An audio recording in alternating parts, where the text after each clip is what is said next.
It's time for the Commissioner's Corner, an exclusive weekly conversation about Indiana high school sports with the Commissioner of the IHSAA, Paul Neidig. Now for an up-to-the-minute report about what's happening in the constantly changing world of high school sports, here's Coach Bob Lovell with Commissioner Paul Neidig. Welcome back, everyone. I'm Bob Lovell with our weekly conversation with the Commissioner of the IHSAA, Paul Neidig.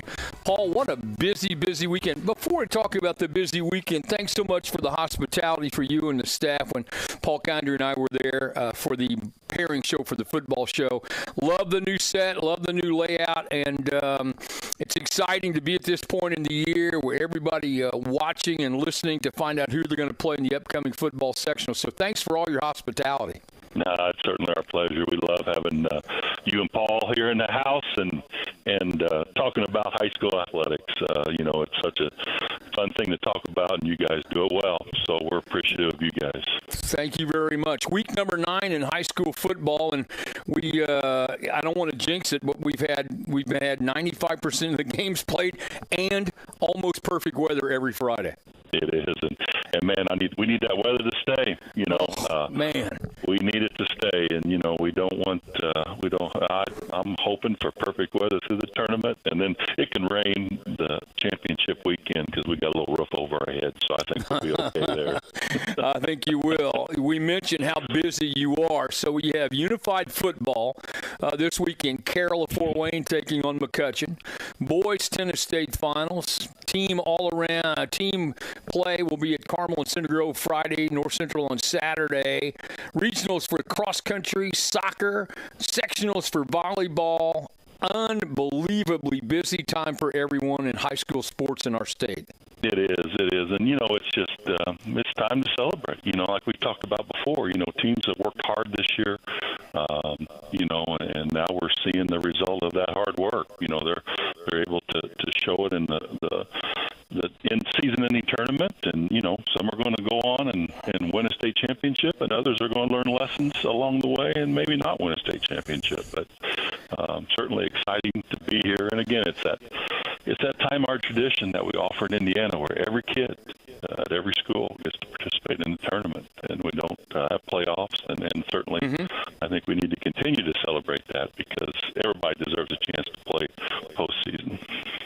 And I think we also need to celebrate the vast numbers of unsung heroes at these venues in the form of volunteers, because it takes a whole lot of people to make these championships run, and they're not being paid greatly, labor of love. But I don't think people recognize how important the people who help you in game administration are at every level. Oh, our member schools are phenomenal. And if you think about just the logistics, last weekend we had 32 sites across the state that ran cross-country tournaments. And, they're bringing in multiple schools. They're figuring out how to handle all that and where to park the buses and also deal with it in a COVID environment, which is another level. And then, this weekend we got 16 sites, and then we're going to go to 4. And then that great team at Terre Haute is going to put on a state championship. And the numbers and the people who come out to support and make a opportunity to play is just phenomenal, and we're certainly appreciative of those folks. Paul Neidig with us talking about high school sports in our state. And Paul, I'd be remiss if I didn't mention too in passing the honors bestowed upon former commissioners Bobby Cox, Phil Gardner, and also Bob Gardner. And this is, they're naming the mental attitude awards for them in different sports. You got a brief amount of time, and what a great honor, well-deserved honor for those three. I was very happy to bring that proposal before our board, and I know our board passed that enthusiastically. A mental attitude award is the highest award that we can bestow on a student athlete in this state, and that I always tell them when I talk to them that one goes on your resume for the rest of your life. And when you can list a mental attitude on there, that one means something to people who are going to hire you. People are going to see how you did your previous life, and certainly it's those three gentlemen are well deserving of that. They've done great things for education-based athletics and continue to give back. I talk to them all on a regular basis and happy to do so. I'm glad they're there. He's Paul Neidig, the commissioner of the IHSAA, our weekly discussion about all things IHSAA related. Paul, thanks as always for your time. Have a great week. You too, Bob, and thank you for doing what you do. Thanks very much. Thanks for listening to the Commissioner's Corner with IHSAA Commissioner Paul Neidig and Coach Bob Lovell. And thank you for your continued support of the high schools in your community.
Welcome to Eastern Hancock High School in Charlottesville, Indiana, and we have our matchup for the final regular season game of the season with the Eastern Hancock Royals taking on the Lapel Bulldogs. We will go through some notes here just to get us started. We're actually going to have the national anthem first. So we will pause for that, and then we'll talk about the game.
Now we will get ready to preview the game.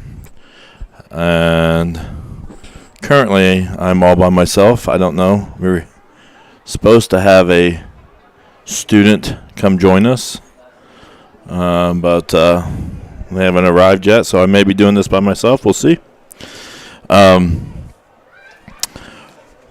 First of all, a few things about the teams here. This is homecoming for the Royals. They've had quite a few homecoming events this week. Some that's been canceled, unfortunately, as the week went on. But they did get some events in and got to celebrate some of those festivities. Looking toward next week, the Royals in sectional play will take on Shenandoah, while Lapel next week is going to take on Frankton. Houston Swan last week, toward the end of the game, became the all-time career passing yardage leader in Eastern Hancock history and Hancock County history.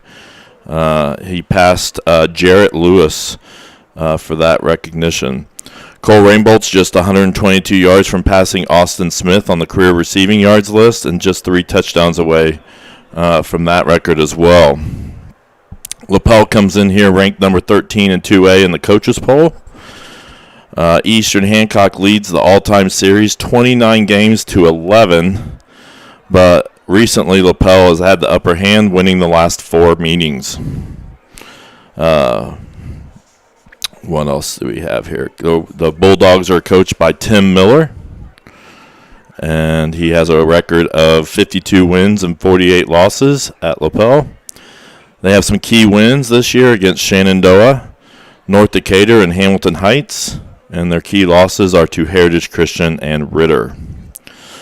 The Royals are coached by Coach Doug Armstrong. He's got a record of 15 and 14 while at Eastern Hancock. The key wins for the Royals have been Alexandria, Westdell, and Knightstown, while their key losses are to New Albany and Heritage Christian. The Bulldogs averaged 32.9 points per game, while the Royals averaged 34.6.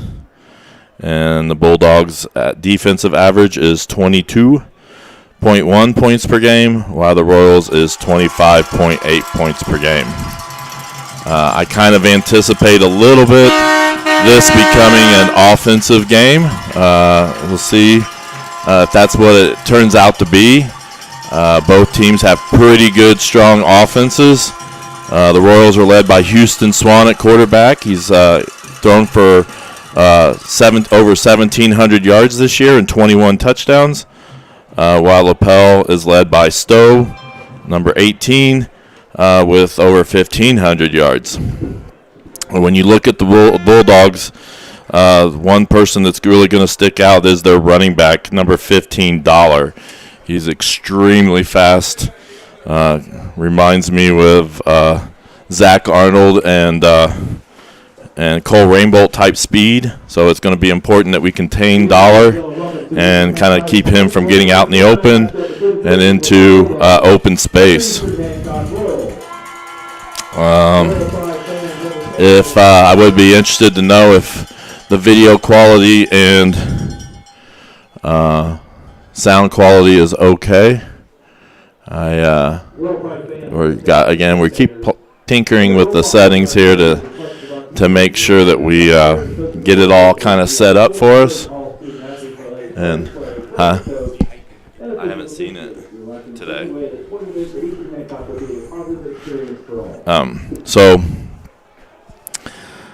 But I think the key you're going to see, you have Dollar's running ability for the Bulldogs and Stowe's passing.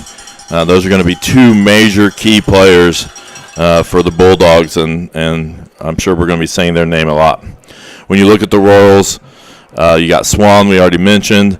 You got the running attack of Zach Arnold and Jacob Johnson, and then the receiving corps of Cole Rainbolt, J.P. Fox, Zach Arnold, and Landon O'Neill.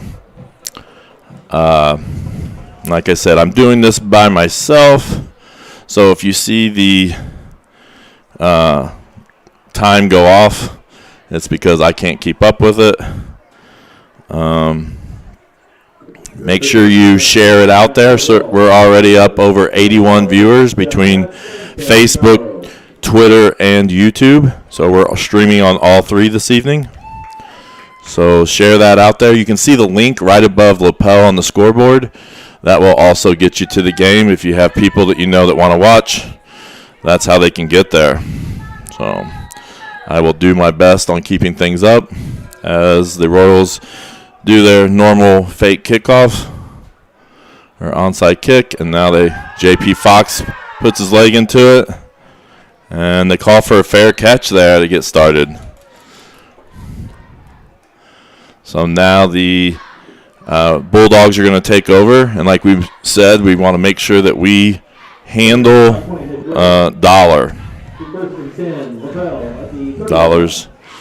Let me see here. Tyler Dollar. He's a sophomore, extremely quick, like we mentioned. As Stowe is in the backfield with Dollar. And Stowe's going to run. He's also a running threat, and he goes off the right side and gets a nice little gain of about 5 yards. And the fumble on the play, I believe. The Royals caused a fumble here on play number 1, and they recover it. So it was a few Royals were pointing the other direction, and I thought surely not. But then, sure enough, officials come in and say it's Royals football. So great start here, as I'm already off on the clock. So just realize the clock is a suggestion and close as I can get it. But we'll see. The Royals now take over. Huge play early on here. Do have replays, but I don't think we could see anything on that one. And the snap is to Swan, and he hands off to Arnold, and Arnold tries to cut upfield but doesn't get much. And it's going to be a second down and about 7 or 8.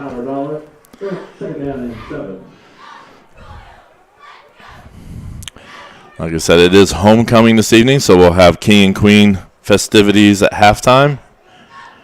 We do not have a halftime report prepared for this evening, so you'll get to see all of that and the band as well. Swan drops back to pass. He throws out the O'Neal, but he drops it, and it's going to be incomplete pass here on the first throw by the Royals. And that's going to force a 3rd and 7.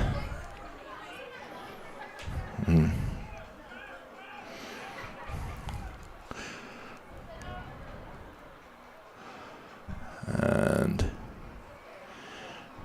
Swan in the shotgun with Zach Arnold in the back with him. Got J.P. Fox here on the near side.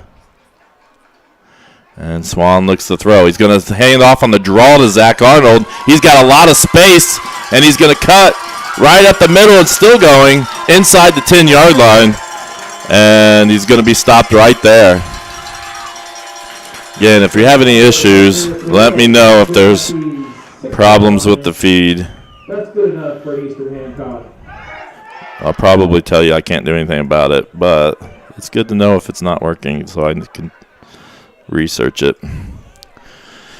So the Royals off to a good start here on the drive, and I didn't start the clock, so we're a little behind. But Swan is going to keep it this time, and he's going to try to run it, and gets right to about the 1-yard line, and it's going to be second down and short. Actually, second down and goal to go from about the 1-yard line. Good to see Swan being able to run it like that. He got hurt on a very similar play against Monroe Central early on this season where he reached out with his left arm, and popped his shoulder out. So good to see him make a nice little run and get past that injury. Swan snaps it. It's going to be Arnold right up the middle. He's going to score a touchdown. Touchdown Royals, and the Royals score off of the turnover.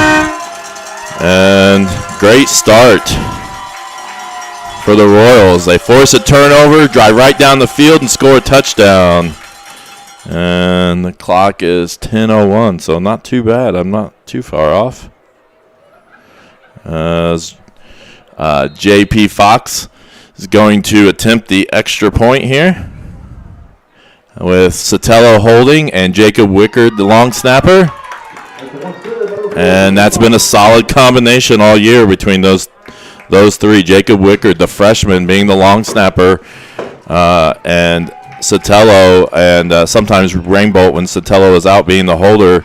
And then JP's been a solid kicker on extra points all year, and he's only attempted one field goal and he's made it this year. So let's look at some replays from that that play there. Here's the fumble.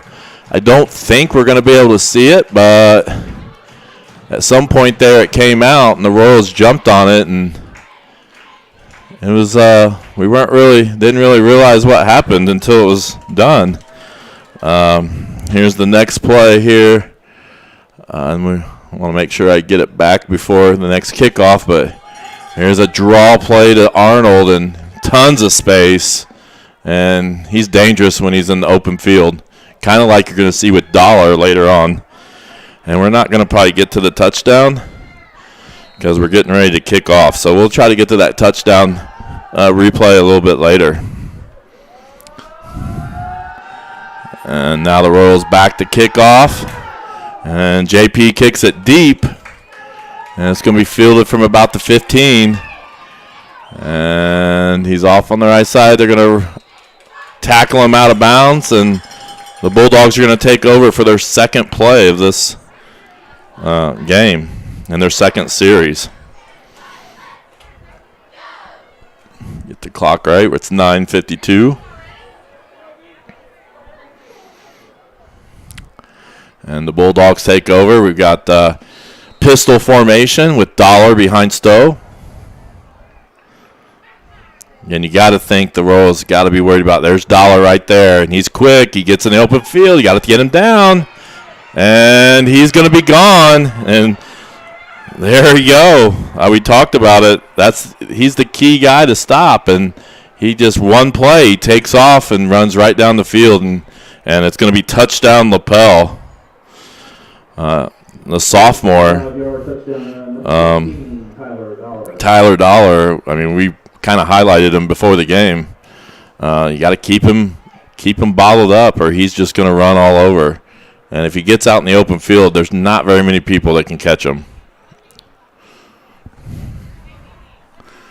And after the Royals take a 7-0 lead, the Bulldogs strike right back. And I did mention I thought this was going to be an offensive shootout. And it definitely has so far. So the extra point is good, and we're tied up 7-all here in less than 3 minutes of play.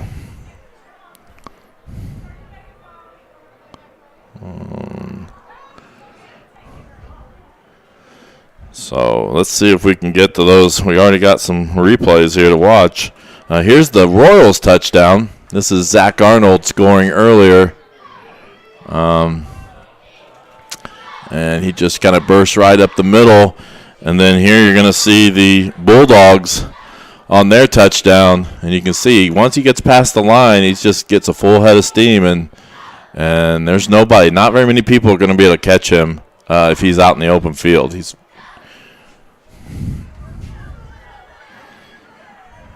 So hopefully the defense can get that figured out, how to contain him a little bit better.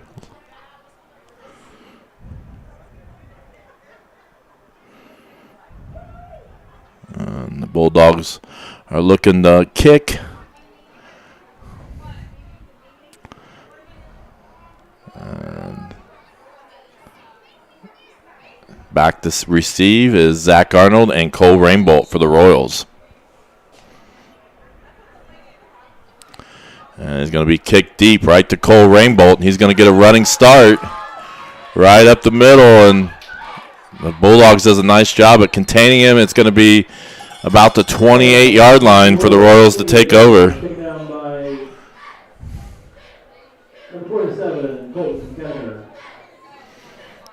So on the first drive, the Royals drove about 35 yards to score. Now they're going to have to go about 72. So a much longer field here. The Royals shift to a new formation. And Arnold's going to run it off the left side, and there he goes. And he's quick, and he's still going. And are they going to get him? Zach almost. big plays already. Zach Arnold all the way down to inside the 15-yard line, I believe. So Zach Arnold and this Tyler Dollar, they're very similar type players as running back. So you're seeing speed against speed, very similar sized running backs. And so they're already making huge play after huge play between these two. And now the Swan is back to pass. Zach Arnold back with him. And they're going to run it with Zach again, and this time off the right side. He's going to try to cut it upfield, and there's a flag. It's probably going to be a hold or potentially. So I'm guessing this will be against the Royals, but we'll see. Arnold, the ball carrier for the Royals. There's a flag on the play. We don't want to get any, don't want to hurt ourselves. Block in the back, is the call. And it's going to push the Royals back. But right now you feel like big play after big play. Just which defense is going to be able to contain the other offense early on in this game. 111 viewers so far, so share it out there on social media. I think our record's over 200 and some, 230, I believe. So let people know. And back is Swan and Arnold. Swan is going to pass this time. He throws a slant, but it's in the ground, and it's incomplete. Second down and 17. Trying to catch the clock up. Coach Gallion is calling in the plays, the offensive coordinator for the Royals. Still plenty of time on the play clock. You got J.P. Fox on the near side. Arnold back with Swan. And Swan's going to pass again. He steps up in the pocket. He's got Rainbolt right in the – he's got it. Incomplete. It looked like Rainbolt was open right at the goal line and ended up throwing it to J.P. Fox, who also probably should have caught it, but you don't see J.P. drop too many. That looked like 6 points there, and I think he could have threw it to either Rainbolt or Fox. They were both open, number 5 and number 4. And now the Royals with a 3rd and 17 here. 5 wide for Swan. Air raid offense. Swan's going to throw deep, and that's going to be touchdown, Cole Rainbolt. And it's an offensive show for both teams right now. Cole Rainbolt with a big catch. We talked about it earlier. That's a touchdown for Cole Rainbolt. And so now he has 22 career receiving touchdowns. The next one would tie him for the school record that's held by Austin Smith with 23. And he's just a junior. The extra point is up and good. And the Royals now take a 14-7 lead. All right, let's see if we can get to these replays. There is some other stuff I want to talk about, but a lot of highlights here. This is Zach Arnold, kind of got us going on this drive. He got out to the outside, and they were able to usher him out of bounds there, and that's got us going. And then 3rd and 17, the Houston Swan here hits Cole Rainbolt right in the middle for a touchdown. And there you go. So nice job there as we're setting up for another kickoff. I do want to mention a few things going on tomorrow that we'll want to mention. We'll mention about cross-country regional and the volleyball sectional. that's all going on here tomorrow.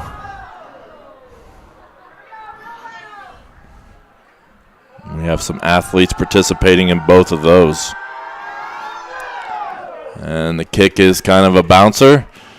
And they're going to cut up the middle, and the Royals do drag him down about the 34-yard line, and the Bulldogs take over. See if we can talk about it here. We have the cross-country regional. We have 4 individuals participating in that. You got senior Daniel Campbell, junior Luke McCartney, junior Lucan Edwards, and junior Ashton Willis, all participating. It looks like we had a penalty, so that's going to push the Bulldogs back a little bit farther on that return. But they're going to be at Rushville tomorrow morning participating in that regional, and good luck to them. Hopefully they can advance to the semi-state.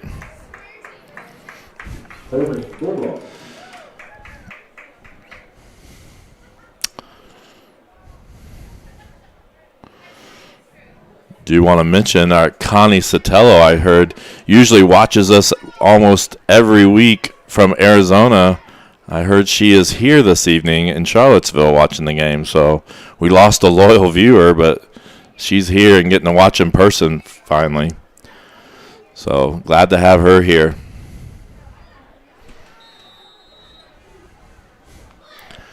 It's technically 8:16, and here's a run up the middle, and is that Dollar again? It's Dollar again. He's going to pick up a huge gain, 15 yards, and a first down. He's got over 1,000 yards rushing and averages 7.2 per game, and he's got 16 touchdowns now after the one earlier on in this game. So pretty impressive start by Dollar here. As Stowe and Dollar's in the pistol. Dollar's going to carry it again. Nope, no, that's Shelton, I believe, maybe. So that might have been Shelton. Number 42. 42, Kyle Shelton. Kyle Shelton with the carry. And so right now the running game of the Bulldogs is pretty effective. Stowe can throw it. He usually throws either deep in or in the flat, but he can throw the ball. A lot of teams like to focus on the running game, and it opens up things a little bit for him. Here he is going to throw it. Here's Stowe. He likes to throw it deep. This time he's going to be scrambling, and he throws it out of bounds. So good pressure by the Royals. Got Stowe moving. And like I said, he usually typically he'll throw it deep, and he'll throw into the flats. Usually is where he goes, but I think he was looking deep there and then decided to pull it down. And now Stowe in the pistol. Looks like Dollar back there. Nope, it's Shelton. And this time wrapped up right at the line of scrimmage.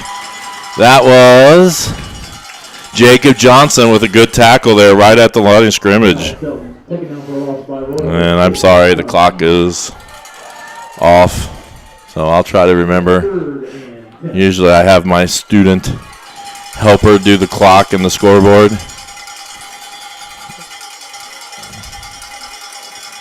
And Stowe, third down and about 10. Stowe in the pistol formation. He's going to drop back to pass. A good pressure right at the middle, and it's a sack by Sotelo. Caden Sotelo with the sack.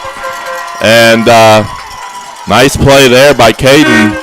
And that's going to force the Bulldogs into a fourth and extremely long. And you got to think they're probably going to kick it away here. And they do a quick kick. So I would anticipate a quick kick here, but we'll see. And there it is, quick kick. Cole Rainbolt does try to retreat to get it. And it goes down to about the 10-yard line. So we're going to pause for a commercial real quick. What rhymes with great? Participate. Where does greatness start? Here, in the classroom. On the diamond. In the pool. On the field. Where will your greatness take you? To better grades. To more friends. Yeah! Be great. Participate!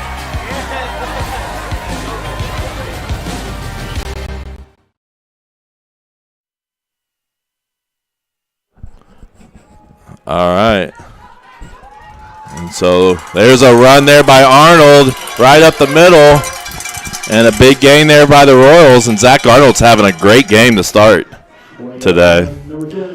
We do have a student that has joined us to help. We brought him out of retirement, if you want. We brought him out of retirement. He helped us out a couple years ago, and Cameron Wise is with us. He had some homecoming duties to deal with today. So you're on this one, sorry. No. Testing, can they hear me? Yep, now we can. Man, it's good to be back. There we go. And that looks like that's Zach off the left side. And have you got to watch much of it? I know you've been doing homecoming stuff. You got to see much of this so far? No, I just got here. Oh, you just got here. So I've been at baseball and a few things I gotcha. do for that. So, but it's been an offensive show here so far. Yeah. 14-7, only partway through the first quarter. So they've Zach Arnold's had quite a few runs, and then Cole Rainbolt's. Oh, there's a fumble. Got on it. So missed snap there, and luckily Swan just jumps on it. Yeah. But brings up 3rd and 6. Yep. And yeah, I think the last live streaming event I ever did was sophomore year football game, so it's been about 2 years exactly. Yeah, we brought him out, and he is helping us out tonight. Oh, a screen pass. Oh. All right. Whew, that's scary. Yeah. Anytime you see a deflection, it gets you worried. Especially on that side of the field. Yeah. So we're looking at a 4th and 14, and Landon is going to go back to punt. Back to receive is Miraz. Yep. So for the Bulldogs. So I don't know a whole lot about Lapel, but are they a passing, running team? Oh, they're running. They got a number 15 that is extremely fast. They can throw it, but a lot of times that's because teams are so focused on stopping number 15 Dollar. Mm-hmm. So, and he had a touchdown, a 60-some yard touchdown earlier on. Yeah. I do want to talk about a few things. We got the volleyball sectional tomorrow as we're switching over. We got the Royals playing Union County, and then Centerville actually advanced today because Hagerstown, due to unforeseen circumstances, is not going to be able to play tomorrow. So they automatically advance to the championship. We'll talk more about that later. There, I think that is Dollar, and he gets out to the outside, and Cole tracks him down. There's good tackle there. Yeah, I really think once he gets out in the open field, there's only 2 players on our team that can catch him. Is that number 15? Yeah, 15. All right. So I think he's got Cole Rainbolt, Zach Arnold speed. Yeah. And so right there, Cole was able to track him down, but he gets a first down before we can stop it. It's another first down. It's Stowe in the pistol formation, I believe, with Dollar. Dollar right up the middle. And he somehow breaks free. Yeah, he just seems to bounce off people as linemen. And yeah, he escapes pretty well. Yeah. Brought down by Cavaletto. And he's a little small like Zach, so it's probably hard to find him a little bit. I don't know if they have his height on here. He's 5'9". 5'9", so they're in the pistol formation again. And Stowe's going to throw it this time. And it's caught. Oh, he bobbled it for a second there. He's still running. So good hard running there by number 8. I think that's Allman, maybe? Allman. So Allman has 256 yards this year and 3 touchdowns receiving. the clock. We're at 3 minutes 26 seconds. Yeah, I told him it's just a suggestion. We try to keep it as close. Oh, and there's Dollar again inside the 10-yard line.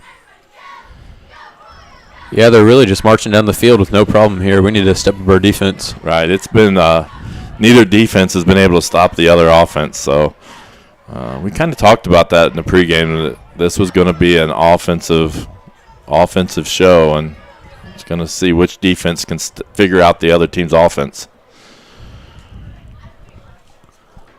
And that's going to be Shelton right up the middle. Gain of about 3 probably. But I think he's going to get enough for a first down. 127 viewers so far. So, again, share it out there on social media. You can see that right there. See that number? Oh, yeah. And then, so share it out there on social media. Yeah, we're using a lot of different equipment than the last time you streamed. Oh, yeah. It's like, it's like a whole nother decade is what it looks like. We had back when I think we were filming, or we're doing everything with iPads. Yeah, we definitely didn't have a monitor up here and showing the replay in the game itself. So, so we've advanced. And another play right up the middle, and it's going to be a touchdown. So now they're just an extra point away from tying this game up. And we'll talk about a few other things in the break of stuff that's going on here at Eastern Hancock. Besides homecoming week. Yeah, homecoming. It's been a different homecoming. We'll talk about that. Oh, bad snap. He's gonna run it. Now he's gonna try to throw pass, and that's gonna be picked off. I don't know. You can't return that in high school. Okay, but wouldn't it be 2 points if he returned that? Yeah, I don't think they can do that in high school. I believe that's only a college and pro. Okay. But so the Royals hold on to that 14-13 lead after the bad snap there by the Bulldogs. A few things going on. Let's point this out. Juniors, the junior class is selling these signs. It looks like they're on the right, the lion with the EH, and it says Royal Pride lives here. These are like yard signs. The junior class is selling those for $20 a piece. And this is a fundraiser for prom of 2021. So the junior class is trying to raise some money to raise money for prom in the spring. I believe they have a spot set up here at the school, but obviously you're at home. You can check the school's website to find out information on how you can order your sign and help out the junior class make some money to support prom. And we'll talk about the school website here in a minute, as it's gotten a huge upgrade that we'll demonstrate as well. So you can check that out. So the Bulldogs. Oh, onside. Yep. Okay, we recovered it. It was that Dishman, 70. Carter Dishman, Johnny on the spot there, jumps on it while we're waiting for the changeover. Speaking of our website, this is what it looks like now. Oh, nice. Tracy McCarty spent a lot of time upgrading this, and it went live this week. So check out easternhancock.org. You can see all the important features there, and that's where you can figure out how to buy one of those yard signs. So she's done a nice job improving the website, so check it out. And thanks to Tracy McCarty for doing that. Hand the ball off to Zach. Gets a gain of a couple yards there. And you got to wonder, like, eventually they're going to start figuring out here. Who our go-to players are.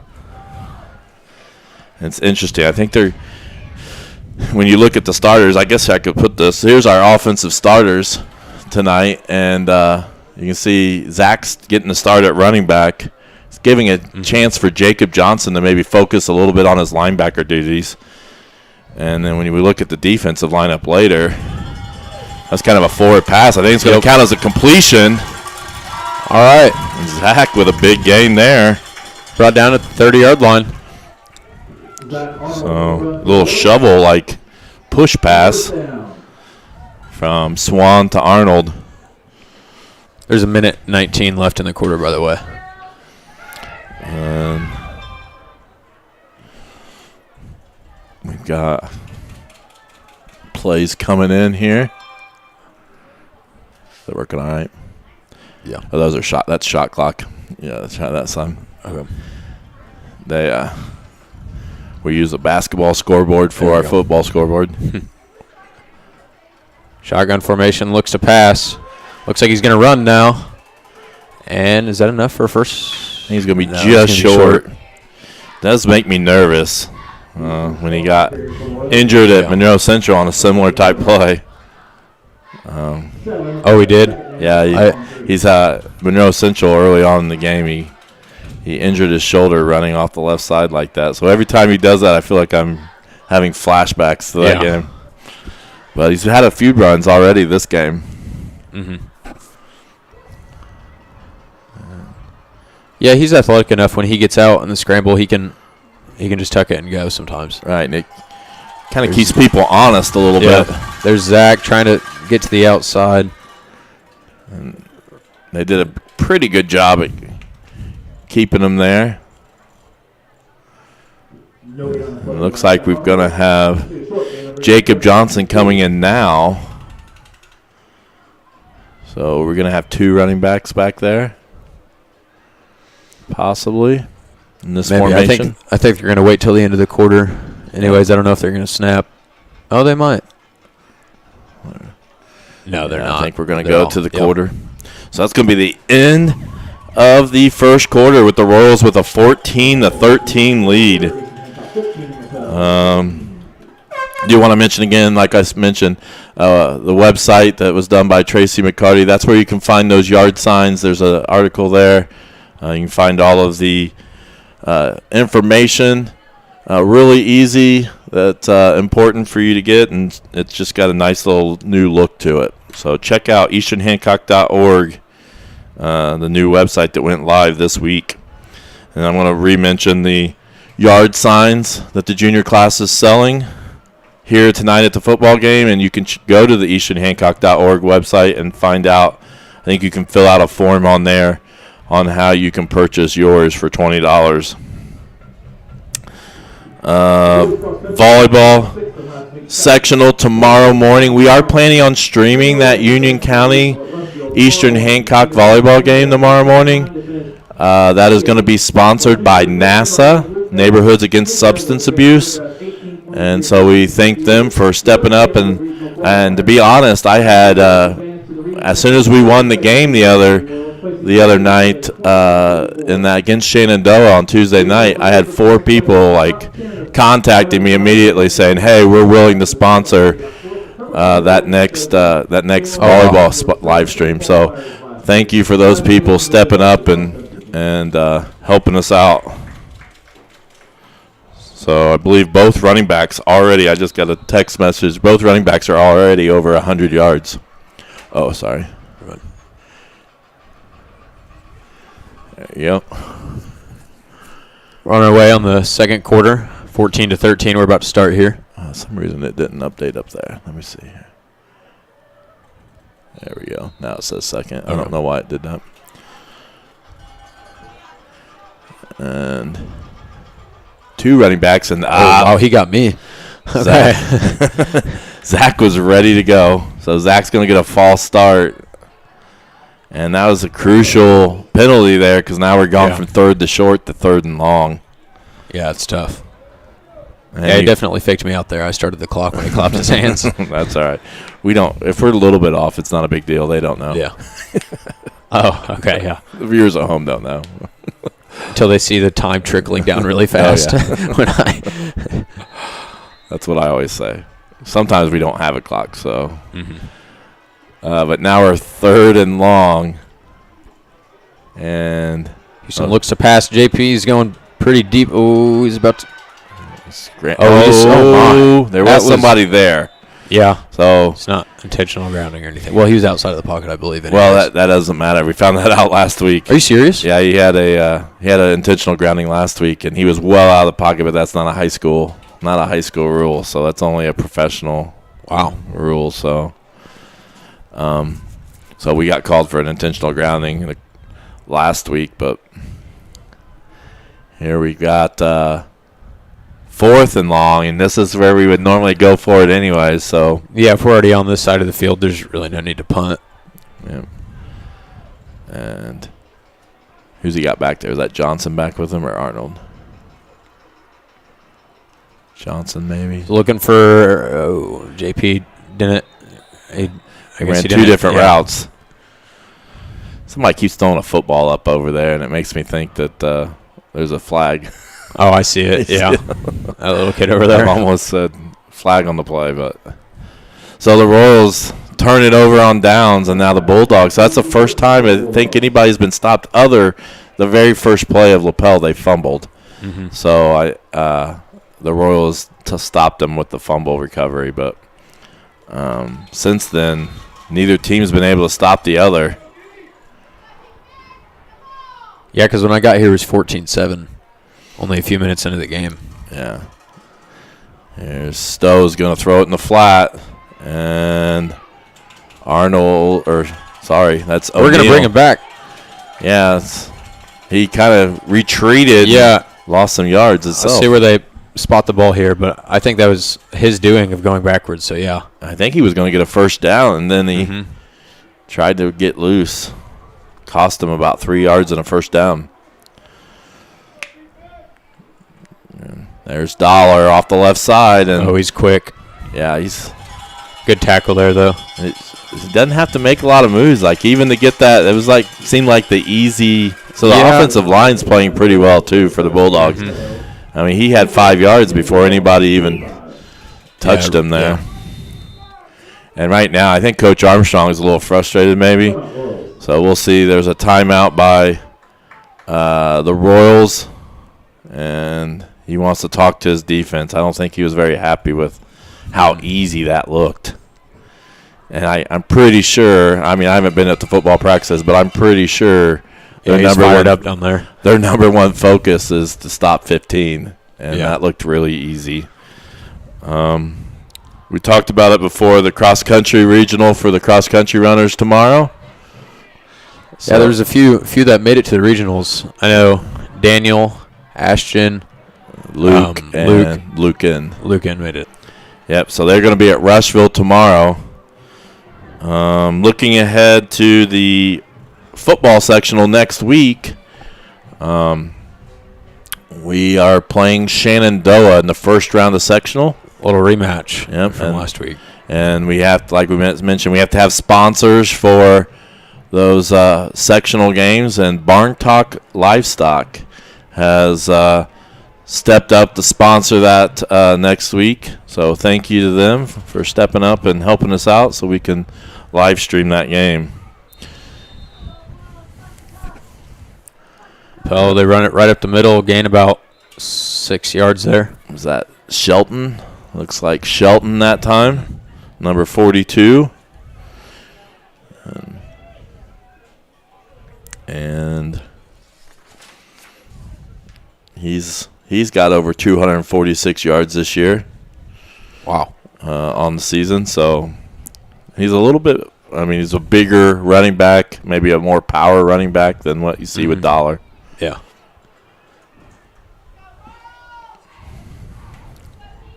I haven't really seen Lapel's record or anything. Have they been able to play a full season this year? Yeah, they have. They're 6-2. There's going to be a hold back there on the penalty, and there's another penalty flag. So we'll see. There's 2 flags on the play. Yeah, they're 6-2, and they're ranked number 13 in 2A in the coaches poll. Wow. We were up there for a while after we beat a few teams at the beginning of the season and then lost to New Albany. Well, we've had a tough stretch here late. Monroe Central, they were ranked. Shenandoah's was a really good game that we just couldn't quite get, and then a tough game here tonight. So Apparently both flags were holding against the Bulldogs, and so that's going to push them back. It's going to cause a second and long. Yeah, our record says 4-4, but in reality, I think we're 6-2. Yeah, I mean we've been pretty competitive in every game except for Heritage Christian. Yeah, I feel like. And a stoppage of play, a timeout by the Royals before the snap. So that's our second timeout. We do have timeouts on. Minus one. Yeah, minus them. I think we've called 2, so one more. I think that's the timeout situation. While we have this timeout, what else can we talk about?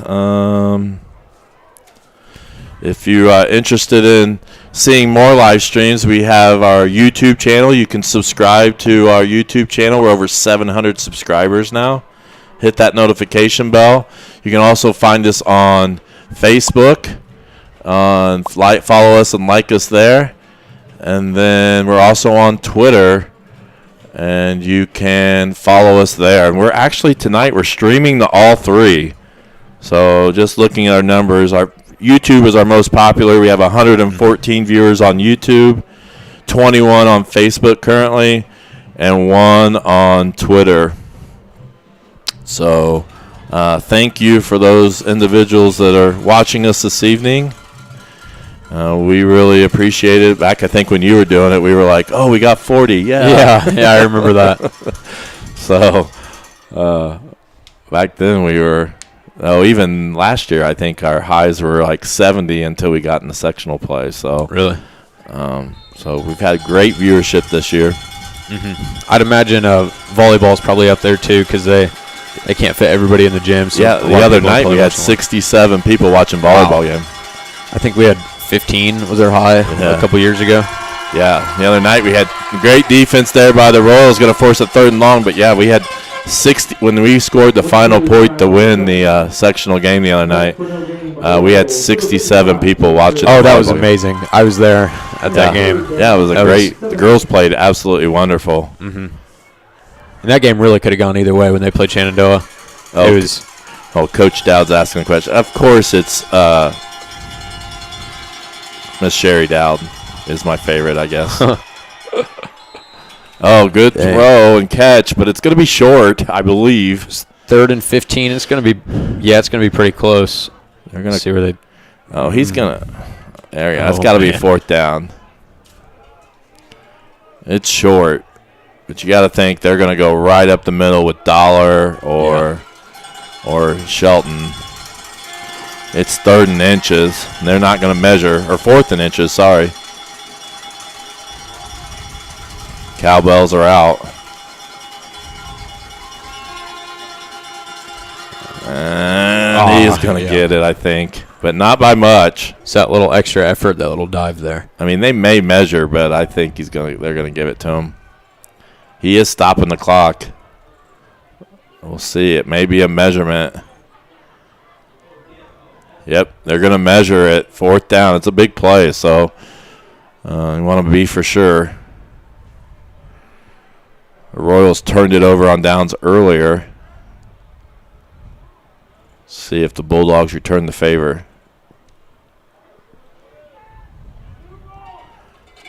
It looks like he's going to come up short. I don't know. He's looking real close. First down. But he was looking close. It must have been Jacob Johnson trying to get in there to see what's going on.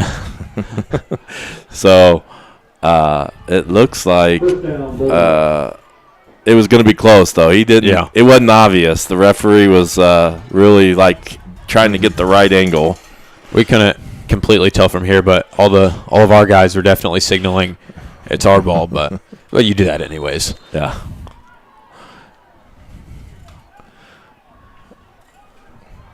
So it's going to be a new set of downs. So the Bulldogs survive a penalty there, a big holding penalty. This is a play that they fumbled on earlier in the game. And he's going to get out of bounds there by that was somebody else. That was Cole tackled him. A direct snap to Morales. 22. Yep. Morose. Yeah, I think they just go for too long without really even being touched. Yeah. Like, I mean, we've got guys there and kind of around him, but it seems like he keeps moving forward and there's nobody there to make the tackle until later on. And there's going to be right up the middle of Dollar and falling forward. It's one thing that happened last week when we were playing against Shenandoah and Tanner Golf. He just always fell forward. And we got a Royal down. Trainer Jenna out there on the spot.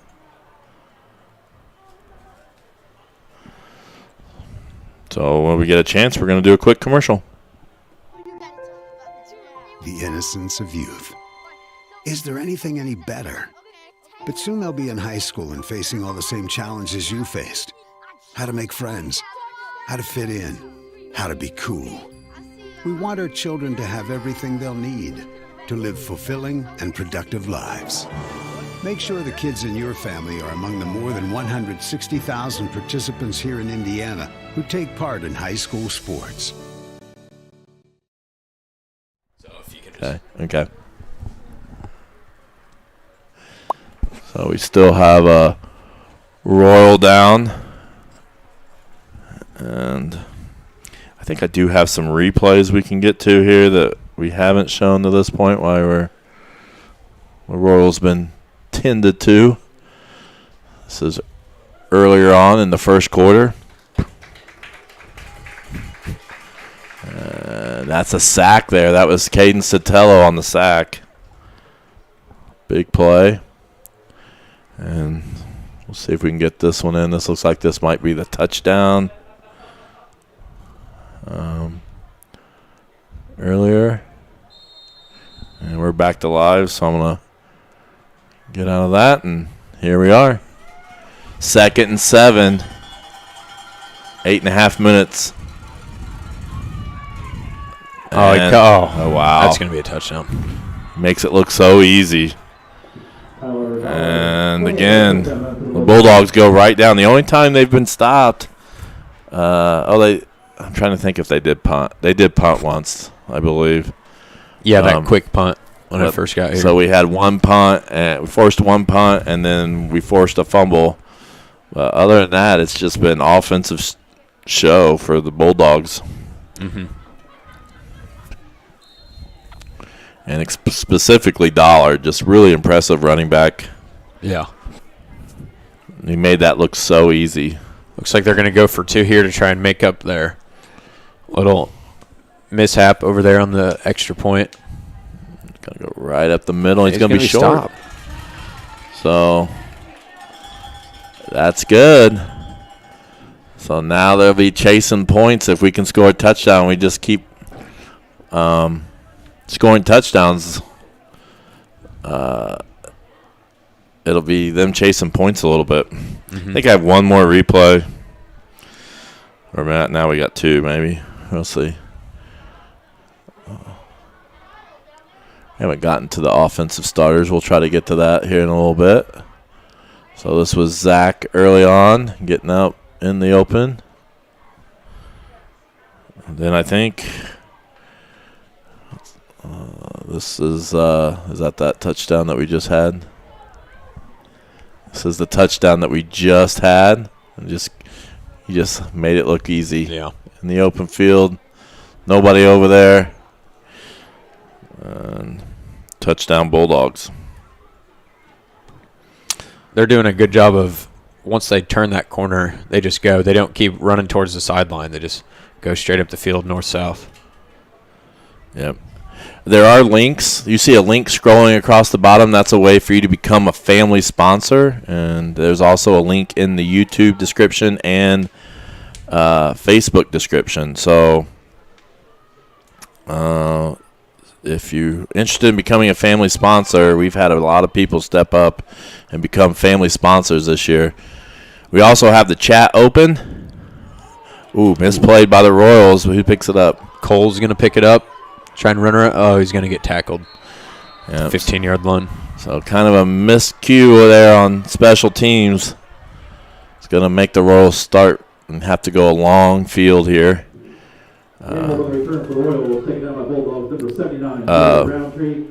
We do want to thank all those people that become family sponsors. Here is our offensive starters. Houston Swan at quarterback. Like we mentioned, Zach Arnold, Sotelo, Fox, Rainbolt, and O'Neill at receivers. And our linemen as well. Knutson, Cavaletto, Dishman, Boudry, and Riggs. And Brooks in the open. Oh, who is that? JP. JP in the open. Juking out defenders, running. If he can turn this corner, get that block. Block 24. There we go. He's going to go all the way. Nice job. I don't think my replay is going to be long enough. But such a long. I got 16 seconds, so any play can last 16 seconds on the replay. But touchdown Royals. And we take the lead just because of that, of their 2 missed extra points there. So Royals lead at 20-19. This Lapel squad is really good. I mean, they've beat Shenandoah, and we can see just looking. They beat Shenandoah 36-31.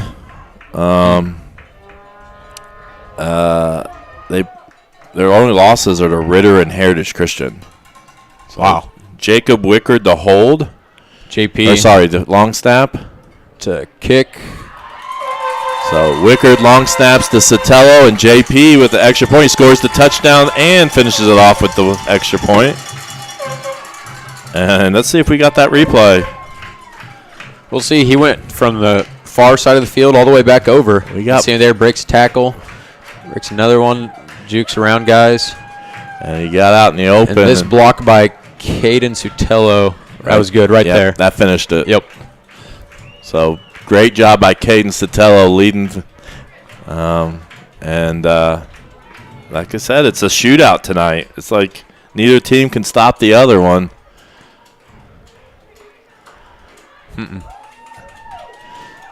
And I do want to get to these family sponsors here. I'll see if we can get them. These are the people that's become family sponsors this year. I used to read off them, but I can't keep up with them, and I need to check the program because we may have added some. Sometimes I don't see it until after. Oh, I see some. I already see some that need to be added as I look at the program.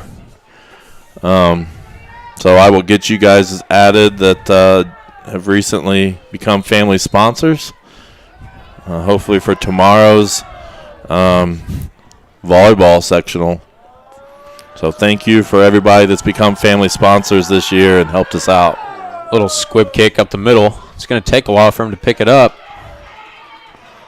Oh, missed tackle there and brought down at around the 31, 32-yard line. You want to say, like, oh, they got to go the long distance of the field, but right now it's big play after big play. It's like it sort of reminds me of the New Albany game. The only difference is I don't think it's going to take as long because they're more of a running team. Yeah. So it makes you wonder, like, I mean, is it stops or is it going to be turnovers that's going to be the difference in this game? Who's going to make a mistake? That might be the key instead of. And that 2 points, that's huge. Just that little extra point that they couldn't get there, and they try to make up for it. Yep. Now they're kind of forced to go for 2 for a while. Yeah.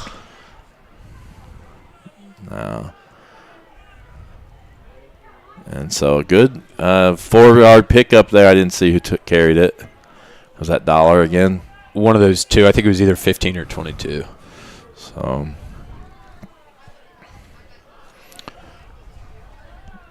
still quite a bit of time till halftime. Looks for the long ball. Zach's. Okay.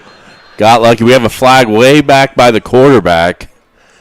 Zach almost. I mean, I think if he would have found the ball earlier, he was in great position. I've always heard that they teach cornerbacks to holding on Lapel. They teach cornerbacks to not really look at the ball. They just teach them to kind of put their hands up and watch the receiver. I've always wondered. I've always thought that you should look at the ball, right? And at least attempt an interception, right? Like it's the same thing with basketball. You see your ball, you see the man. Exactly, but I'm sure. I don't know. I'm not a football coach, so I'm not exactly sure. Maybe there's some reason. Maybe it's also probably easier said than done. You're so worried about the receiver that. And sometimes looking at the quarterback can probably get you in trouble, or looking back. So that's going to push them back to 2nd down and 21. And they recovered from this earlier on in the game. Little shovel. And there's there we go. Oh, he gets loose. How are these guys breaking free from so many tackles? And they do finally get him down for like a short gain, but he just ran about 20-some yards to gain 1. Yeah, side to side. And now a big play here, 3rd and 21, maybe 20. 3rd down and about 20 for the Bulldogs. You got to be aware of like screen play here, draw. Stowe will throw it deep, but and he does have a pretty good arm. We saw just a minute ago. He like I said earlier in the game. He likes to throw it deep or in the flat. They did a quick punt earlier on 3rd down. It was on 4th down. It was okay. I was gonna say. And a good little bit of pressure. Stowe's going to scramble. He's going to throw it deep. Oh. And nice breakup. Oh, there's a flag. 2 flags, I think. Kidding me? And let's not talk about, I don't know if you were at the last week's game, but the pass interference calls last week. One we went against us and one went for us. But there was a couple really questionable pass interference calls. But I think this is going to be long enough that it's still not going to be a 1st down. So it's going to be 3rd and short, I believe. Unlike the NFL or whatever, it's not an automatic 1st down. Lapel looks like they're moving back. So never mind. Dishman's going to come in for Connor Knudsen. Connor's brother, Hunter Knudsen, is I don't know if we've shown the defensive game, starters. So there's our defensive starters this evening. For the Royals, Tyler Spear. And so Hedrick Cavaletto. Was Hunter Lowe, I know he hurt his pinky. Was he back last game? Or is he this played his first last game? week. He did? Okay. He played last week. In fact, he got 2 sacks in the 1st quarter. Wow.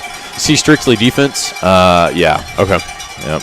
Though I don't know. I haven't seen him out there, so I'm assuming he's good, but out there. Stowe to throw. He's going to scramble. And there's good hands. Ashton Smitty nearly had a pickoff. I'm going to hit the replay button way too late there. Ashton Smitty is one of those sneaky quick guys. I mean, he's on the leaderboard in the weight room for speed and agility, and not a whole lot of people know actually how fast he is. I mean, he's up there with Zach and Cole. They're the same speed, really. Yeah, and he's sneaky quick. He's dealt with injuries as when he was early on in his high school career that kind of set him back a little bit, but yes, he's always been really, really quick. So here we are, 4th and short, and it's going to be that quick punt, and it's going to roll. QB's got an arm and a leg. Yeah, and that's an effective weapon because you can't totally commit one way or the other. And if you do one thing, they might switch it up on you.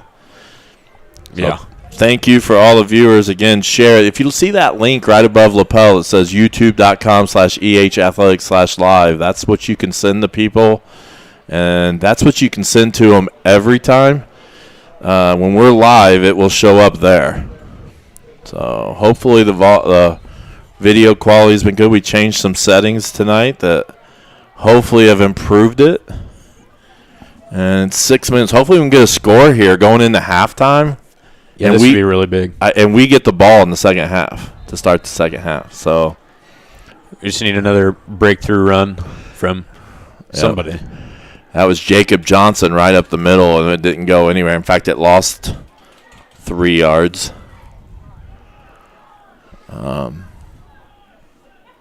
We haven't thrown it a whole lot. I mean, early on you would be like, what?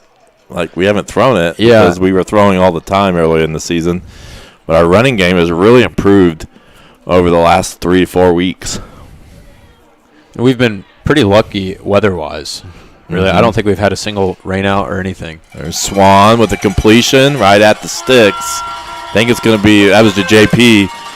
It's going to be a little bit short. That brings up 3rd and 1, probably. Third and 1. Yep. And I do want to mention Cameron Wise is here helping me this evening. We brought him out of retirement. When he was a sophomore, he did quite a few games with Skylar, I think, wasn't it? Yeah, Skylar Schroep. And so now I've been asking my intro to communications class kind of first, and but I asked him and he said he could do it. So yeah, you jump on an opportunity like that. This is fun. So tomorrow I'm going to have Kenzie Dyer with me for the volleyball match. She did a great job on Tuesday night, so she's going to be helping me again tomorrow for that sectional game at 11 o'clock tomorrow morning. Yeah, all sorts of sports going on. That, volleyball, sectionals, and then cross-country regionals. Right. Tennis. Believe it or not, girls basketball starts practice next Monday. Oh, my goodness. So we're already in winter sports time. Yeah.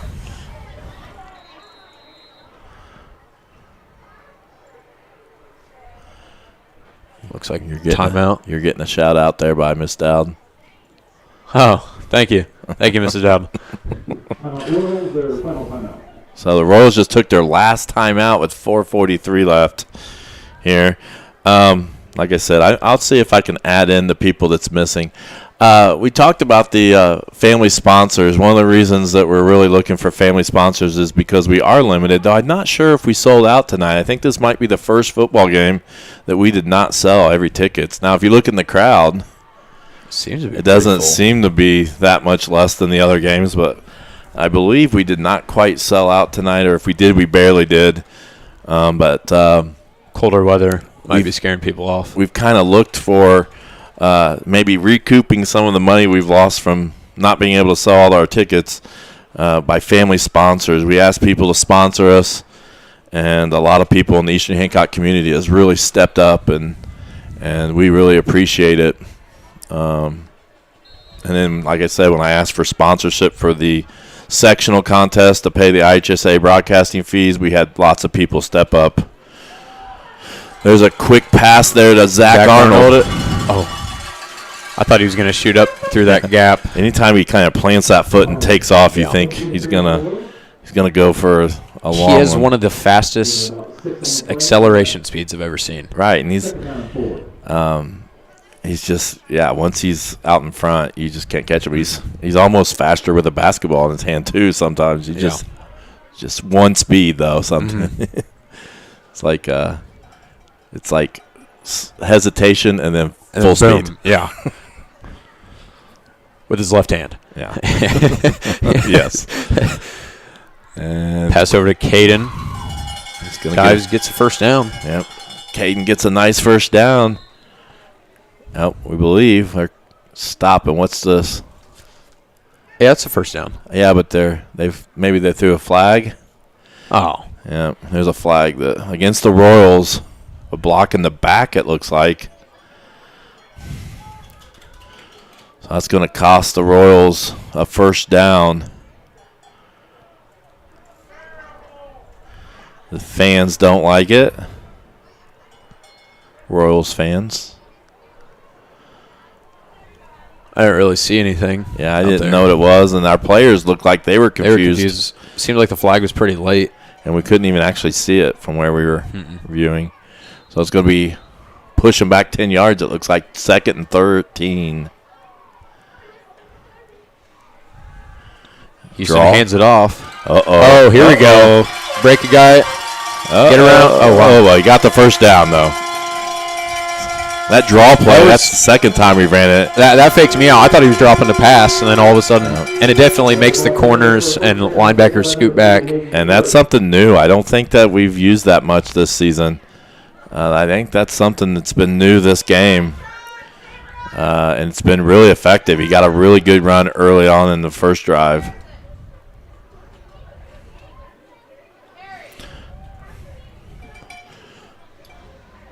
We'll see as they go to...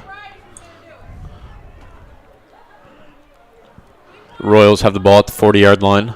It's about 3:24 remaining in the half. Hands it off to Zach Arnold. Cuts up. Picks up about 3 yards.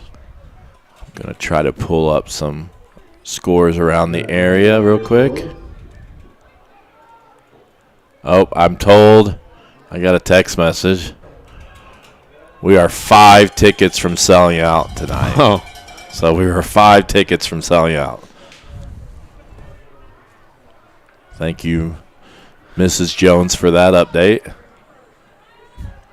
I will be right back after halftime. We've got to make some announcements for homecoming activities coming up at halftime, so I'll be joining you after halftime. All right. So we're going to see King and Queen, right? We're going to have King and Queen stuff. What else is going on? Anything else? Is that just a King and Queen are going to be crowned here in a little bit? We are going to try to show you that.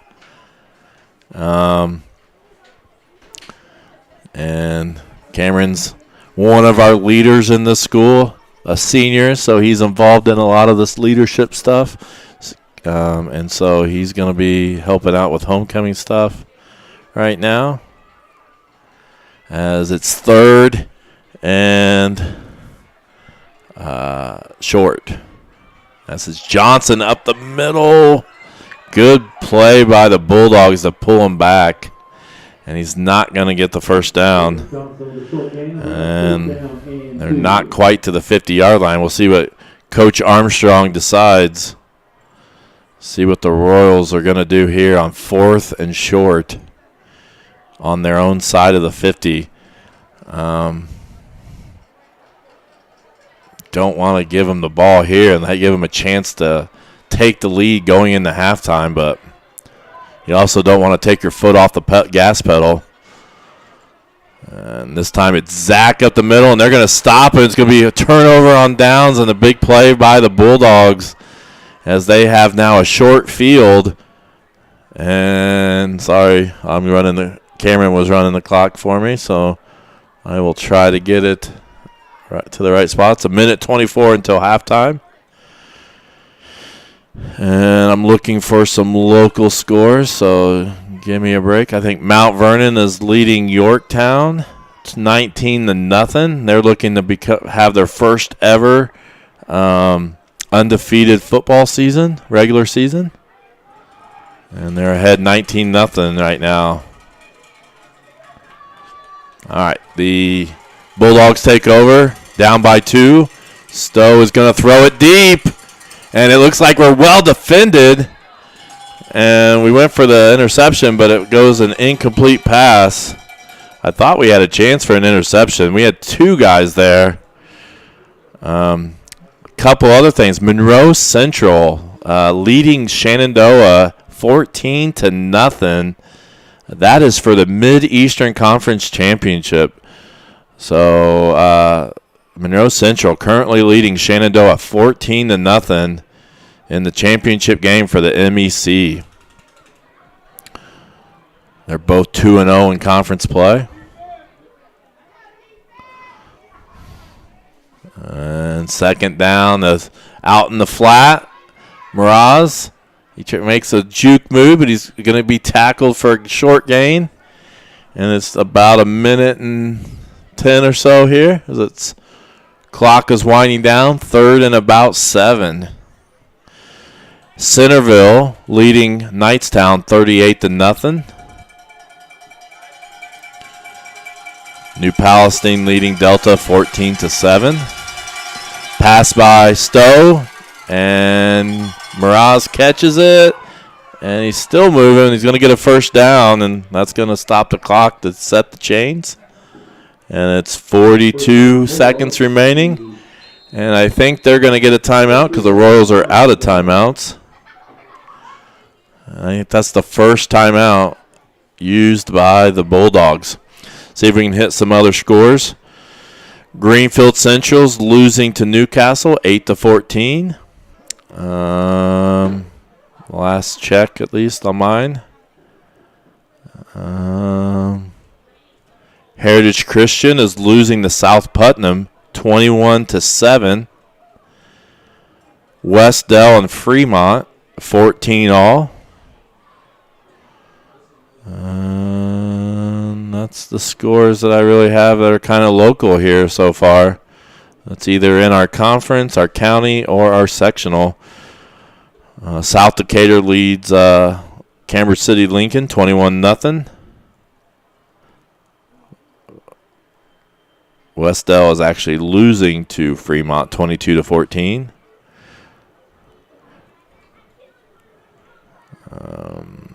Halftime score, Centerville 38, Knightstown 0. Centerville, great season this year. They're in our sectional. They're going to be taking on Cecina in our sectional. Centerville's coach, Coach Paget, is formerly from Cecina. He used to coach freshman boys basketball at Cecina, so I saw him quite a bit in the past. Now he's the varsity football coach at Centerville and doing a nice job with the Bulldogs program, football program. And here comes the Bulldogs, 1st and 10. And Stowe rolls out, and he throws an incomplete pass. And, again, clock guy is not doing a very good job. That's being me. We're at 37 seconds here, 2nd and 10. Royals do get the ball after halftime. I do plan on showing you the halftime festivities, hopefully.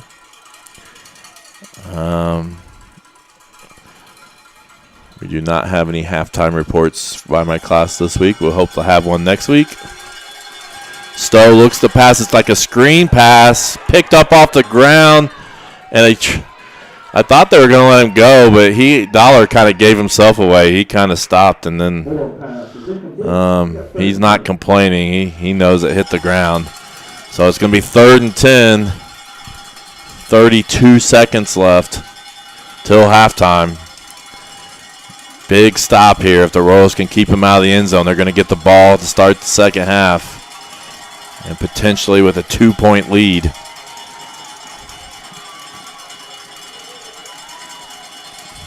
Stowe and Dollar in the backfield.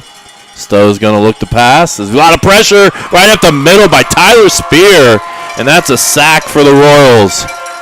And that's going to make the clock run. It's going to be now 4th down, and the clock is still running. I stopped it. It's actually down to 13, I think. It looks like Lapel's just going to let this run out, and we're going to go to halftime. Big play by Tyler Spear and getting that sack, and now we're going to go to halftime with the Royals leading 21-19. Or was there a timeout called? Nobody's leaving the field here, so let's see what happened. The Royals couldn't call timeout. They were out of timeouts.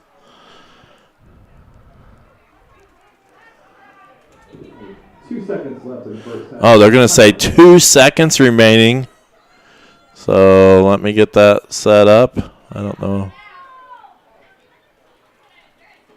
2 seconds remaining. It's 4th down. And this makes you worry a little bit if you watched our Monroe Central game. They threw a pass from around this area deep and scored a touchdown at the end of the game to win. Now, the Royals have quite a few players back at the 10-yard line. We've got 4 defensive backs just lined up. Take that back. 5 defensive backs lined up at the 10-yard line here, and so they're going to keep everything in front.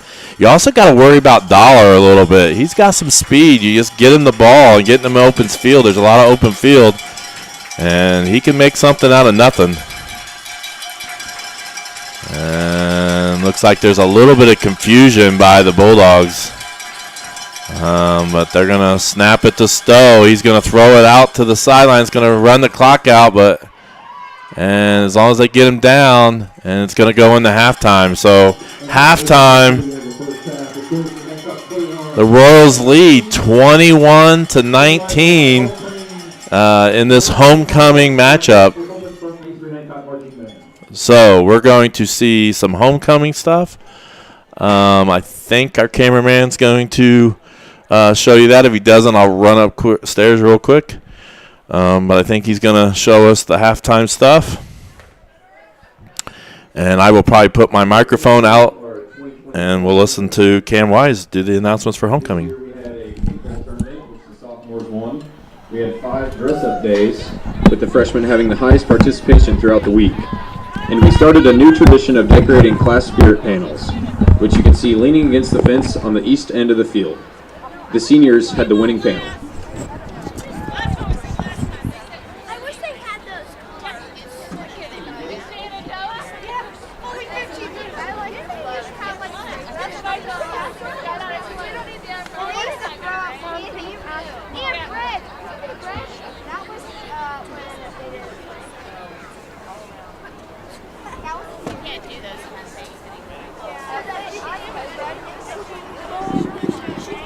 The overall winning class this year was the freshmen. Now, we would like to introduce our homecoming court. Up first, we have Delaney Collins and Caden Sutello. Delaney is the daughter of John Collins and Becky Allen. Caden is the son of Candy Sutello and Esteban Sutello.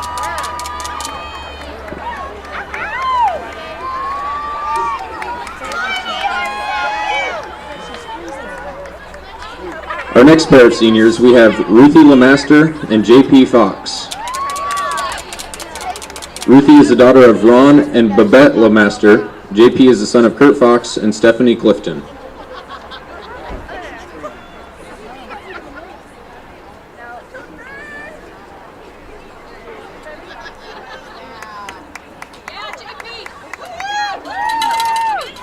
The third pair of seniors are the White twins. Drew is the son of Vince White and Diana Zentz. Jenna is the daughter of Vince White and Diana Zentz.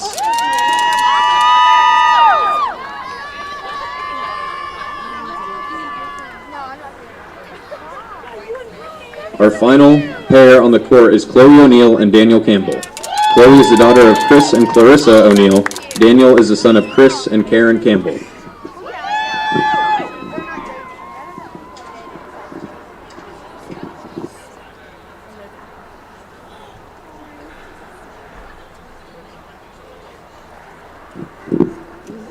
Now the votes are in. Your 2020 homecoming king is Caden Sutello.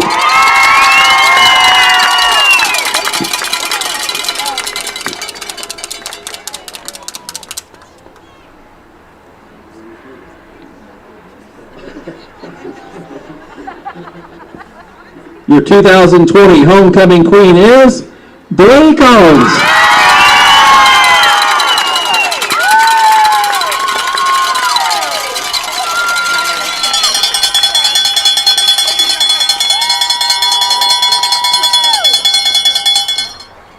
Let's have a big round of applause for all the Royals on the court this year.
Please welcome to the field the Eastern Hancock Royal Pride Marching Band.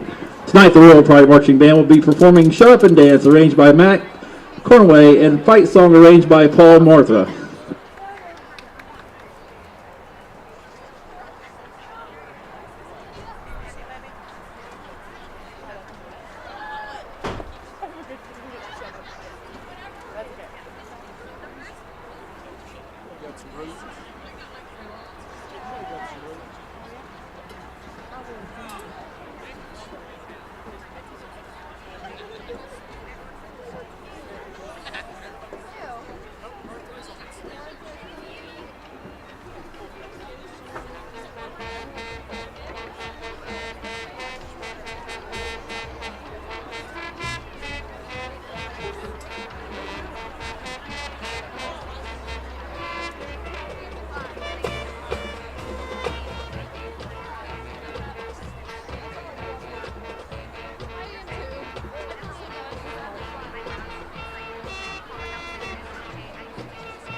It's time for the Commissioner's Corner, an exclusive weekly conversation about Indiana high school sports with the Commissioner of the IHSAA, Paul Neidig. Now for an up-to-the-minute report about what's happening in the constantly changing world of high school sports, here's Coach Bob Lovell with Commissioner Paul Neidig. Welcome back, everyone. I'm Bob Lovell with our weekly conversation with the Commissioner of the IHSAA, Paul Neidig. Paul, what a busy weekend. Before we talk about the busy weekend, thanks so much for the hospitality for you and the staff when Paul Kinder and I were there for the pairing show for the football show. Love the new set, love the new layout, and it's exciting to be at this point in the year where everybody watching and listening to find out who they're going to play in the upcoming football sectional. So thanks for all your hospitality. It's certainly our pleasure. We love having you and Paul here in the house and talking about high school athletics. It's such a fun thing to talk about, and you guys do it well. So we're appreciative of you guys. Thank you very much. Week number 9 in high school football, and we I don't want to jinx it, but we've had 95% of the games played and almost perfect weather every Friday. It is, and man, we need that weather to stay. Man, we need it to stay, and we don't want I'm hoping for perfect weather through the tournament, and then it can rain the championship weekend because we got a little roof over our head. So I think we'll be okay there. I think you will. We mentioned how busy you are, so we have unified football this weekend. Carroll of Fort Wayne taking on McCutcheon. Boys tennis state finals. Team play will be at Carmel and Cinder Grove Friday, North Central on Saturday. Regionals for cross country, soccer, sectionals for volleyball. Unbelievably busy time for everyone in high school sports in our state. It is, and it's just it's time to celebrate. Like we've talked about before. Teams that worked hard this year, and now we're seeing the result of that hard work. They're able to show it in the in-season tournament, and some are going to go on and win a state championship, and others are going to learn lessons along the way and maybe not win a state championship. But certainly exciting to be here, and again, it's that time-honored tradition that we offer in Indiana, where every kid at every school gets to participate in the tournament, and we don't have playoffs, and certainly I think we need to continue to celebrate that because everybody deserves a chance to play postseason. And I think we also need to celebrate the vast numbers of unsung heroes at these venues in the form of volunteers, because it takes a whole lot of people to make these championships run, and they're not being paid greatly, labor of love, but I don't think people recognize how important the people who help you in game administration are at every level. Our member schools are phenomenal, and if you think about just the logistics, last weekend we had 32 sites across the state that ran cross-country tournaments, and they're bringing in multiple schools. They're figuring out how to handle all that and where to park the buses, and also deal with it in a COVID environment, which is another level. And then this weekend we got 16 sites, and then we're going to go to 4, and then that great team at Terre Haute is going to put on a state championship, and the numbers and the people who come out to support and make a opportunity to play is just phenomenal, and we're certainly appreciative of those folks. Paul Neidig with us talking about high school sports in our state. And Paul, I'd be remiss if I didn't mention too in passing the honors bestowed upon former commissioners Bobby Cox, Phil Gardner, and also Bob Gardner. And this is, they're naming the mental attitude awards for them in different sports. You got a brief amount of time, and what a great honor, well-deserved honor for those three. I was very happy to bring that proposal before our board, and I know our board has passed that enthusiastically. A mental attitude award is the highest award that we can bestow on a student athlete in this state, and that I always tell them when I talk to them that one goes on your resume for the rest of your life. And when you can list a mental attitude on there, that one means something to people who are going to hire you. People are going to see how you did your previous life, and certainly those three gentlemen are well deserving of that. They've done great things for education-based athletics and continue to give back. I talk to them all on a regular basis and happy to do so and glad they're there. He's Paul Neidig, the commissioner of the IHSAA, our weekly discussion about all things IHSAA related. Paul, thanks as always for your time. Have a great week. You too, Bob, and thank you for doing what you do. Thanks very much. Thanks for listening to The Commissioner's Corner with IHSAA Commissioner Paul Neidig and Coach Bob Lovell. And thank you for your continued support of the high schools in your community.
All right, we're about ready for the second half. We need to get your scoreboard up.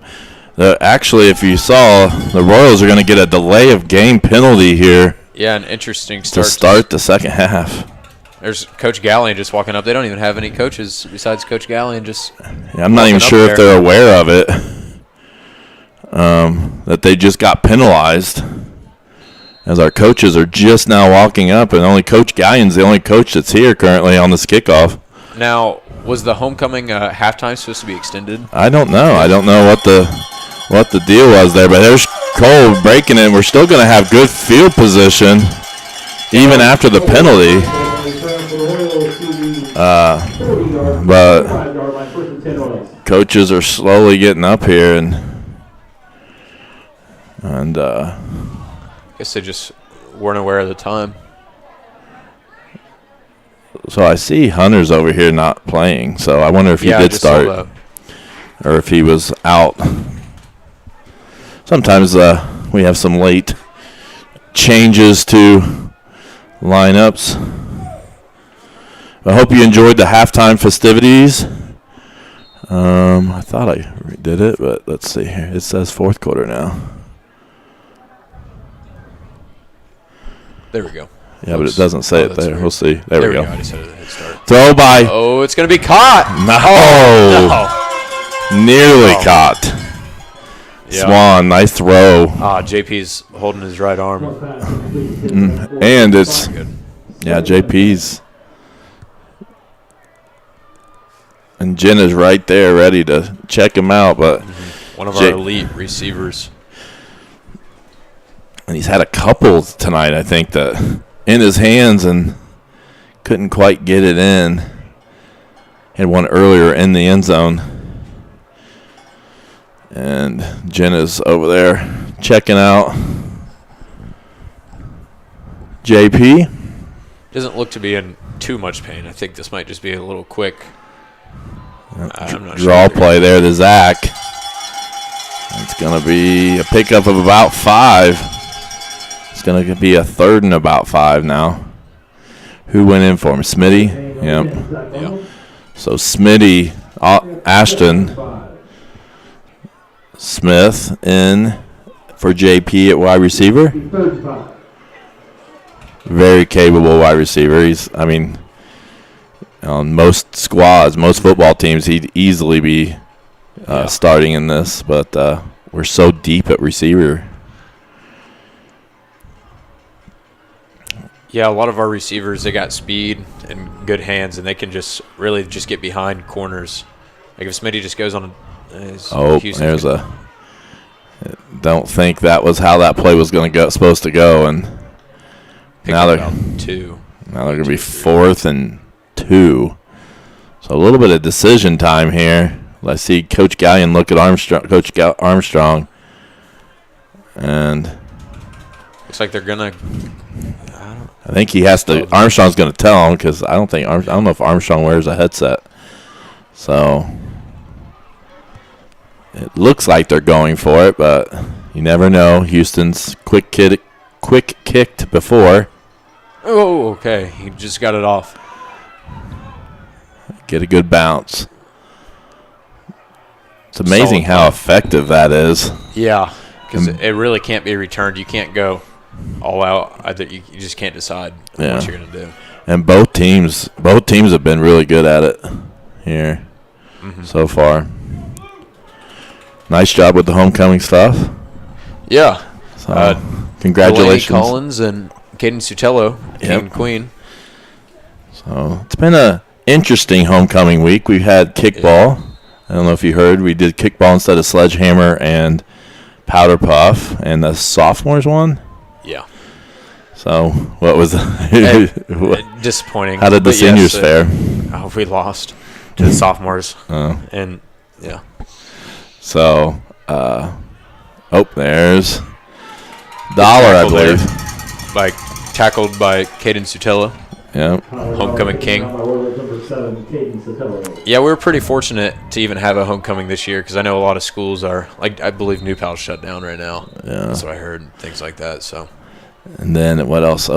What do we have here? They're calling somebody out of the game. Chase Riggs is being forced out. So Connor Knudsen, I believe. Yeah, I don't know what's up there. He's got something. Some of his eyes, maybe a contact. Yeah, it looked like something, contacts or eyes or something there. You got hair in his eyes. It could be. Yeah, he's spraying water into his eyes. Probably sweat. That burns. Yeah. Oh, man, that should have been intercepted. Yeah. Effective throw, though. It got through, and they're going to get a – I think it's going to be just short of the first down. Super exciting first half if you got to watch it. And kind of expect the same here in the second half. Interesting to see what the adjustments are. I'm sure they were both defenses were kind of probably getting a good talking to. And both running backs, Dollar and Arnold, have been over 100 yards really early in this game, rushing. Yeah, they're a good running team. First and 10. Bulldogs in the Royal Territory at 45. Now Dishman runs out.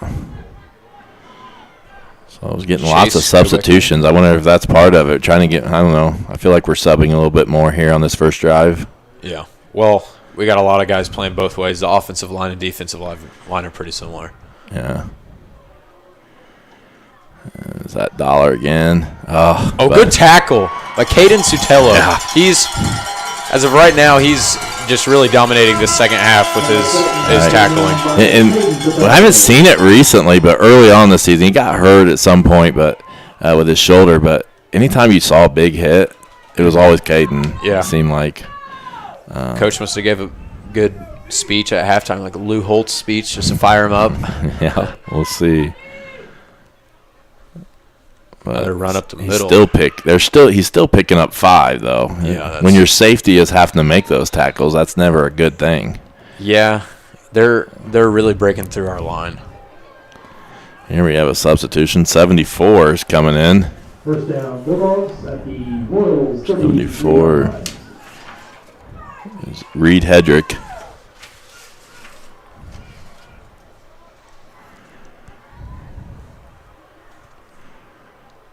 Shotgun formation. Looks to pass. I think he's going to go to number 3, Smitty. And it's out of bounds. Do you want to mention? Someone asked me how much the family sponsorships are.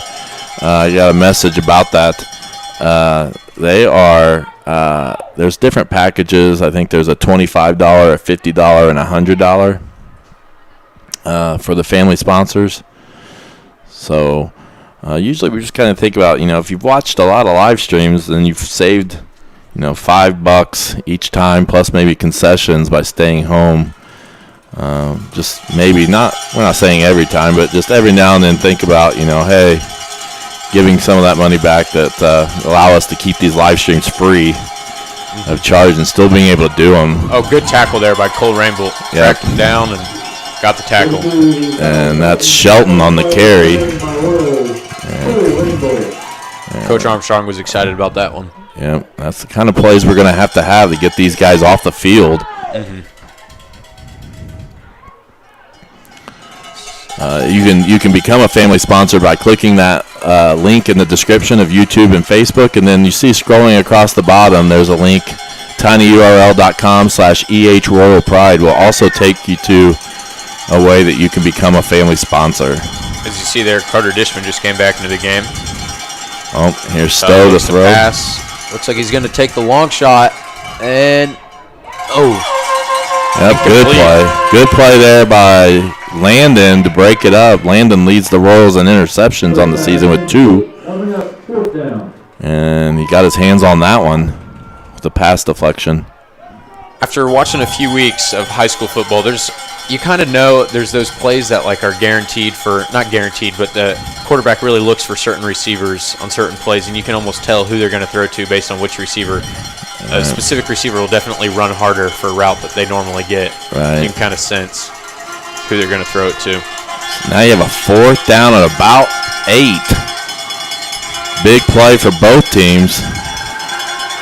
And intercepted by Caden Sutelo.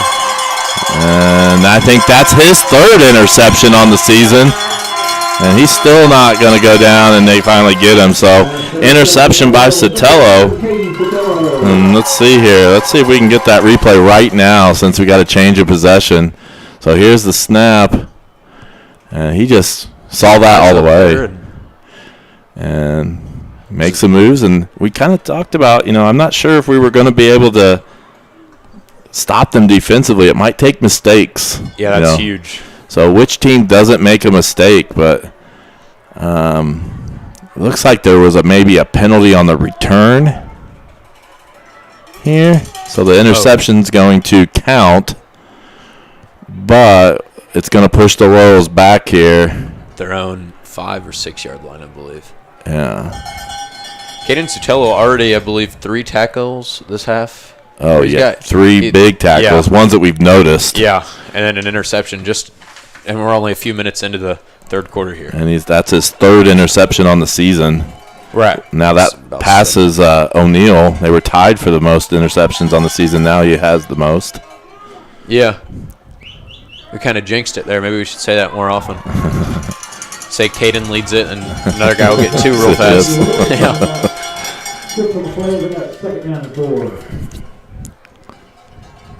Well, the junior varsity team plays tomorrow. They're going to play their final game against Lapel's junior varsity, and I believe that's at Lapel tomorrow. That's usually an afternoon game. So that'll finish off the junior varsity season. And Coach Hibbert, who coaches the junior varsity. Do you know what their record ended up being on that? I don't know for sure. I mean, I could look it up. He was going deep. Overthrew him. Yep. Zach did he have had him beat. Yep. And the wind tonight, the flagpole's pretty still over there, though it was windy early on. It's definitely pretty chilly out. But it is cold. It's colder than what we're used to. Yeah. This is the place to be, the press box in October. Yeah. Yep. Yeah, I'd imagine as a cornerback coming up against Eastern, that'd be pretty scary to have to face either Smitty, Arnold, Cole Rainbow, JP, all those guys that can catch and just outrun you. Yep. Houston. All right, breaks free. He's going to run. Run it and pick up. It's going to be close. I think he's going to be a little short. So, got to think we're going to punt this. Yeah, you can't let them be this deep. So, unfortunately, the Royals can't get anything going off the turnover. The nice thing is, I don't want to say it, knock on wood, but the Royals have 0 turnovers while Lapel has turned the ball over twice here in this contest. Did they turn it over before? They fumbled it. Yeah, they fumbled their very first play, actually. Oh, we recovered it. Yep. All right, who's our punter? 25? It's Landon. It was a good punt. And nice tackle by Caden Sotelo. So Caden making play after play. We talked about it a little bit earlier. Connie Sotelo, normally one of our loyal viewers from Arizona, is actually here in Charlottesville tonight watching live. And she's normally watching the feed, so glad to have her here. Yeah, welcome to Indiana. It'd be nice to see, whoever people are watching from. I know sometimes we have people from Florida or wherever, so. Yeah, go ahead and say where you're from in the comments if you're further than Arizona. We're up to 173. All right. Viewers. Keeps climbing. Okay. And Dollar's going to pick up a first down, and they're kind of picking up right where they left off before that interception. Kind of in the same spot. And I can't imagine. I mean, Dollar's not been stopped. No. Very much here. So there's our Iowa, the Swans. Oh, all the way from Greenfield, Indiana. Oh, that's far. Yeah. We also, like Iowa, we have a lot of people watch with Swan family from Iowa. Iowa State. Oh, yeah. You know a lot about Iowa. Yeah. Lots of cornfields. Have they started practice? I believe, this past week. Yeah. So Normally they start. I thought they used to start at the end of September, but this year a little different. Was she able to be home much during this whole? Oh yeah, she was home for solid month and a half, 2 months, really? like April, May, some June. So I figured. And 2nd down and 5. Oh, so close by Jacob Johnson, but still doesn't gain much. But Jacob Johnson nearly had him at the line of a loss or line of scrimmage. So downtown Wilkinson, we have somebody watching. Yeah. I know we had some Lapel people watching earlier. We're up to 185. So share it out there. Let people know. It's a good game here.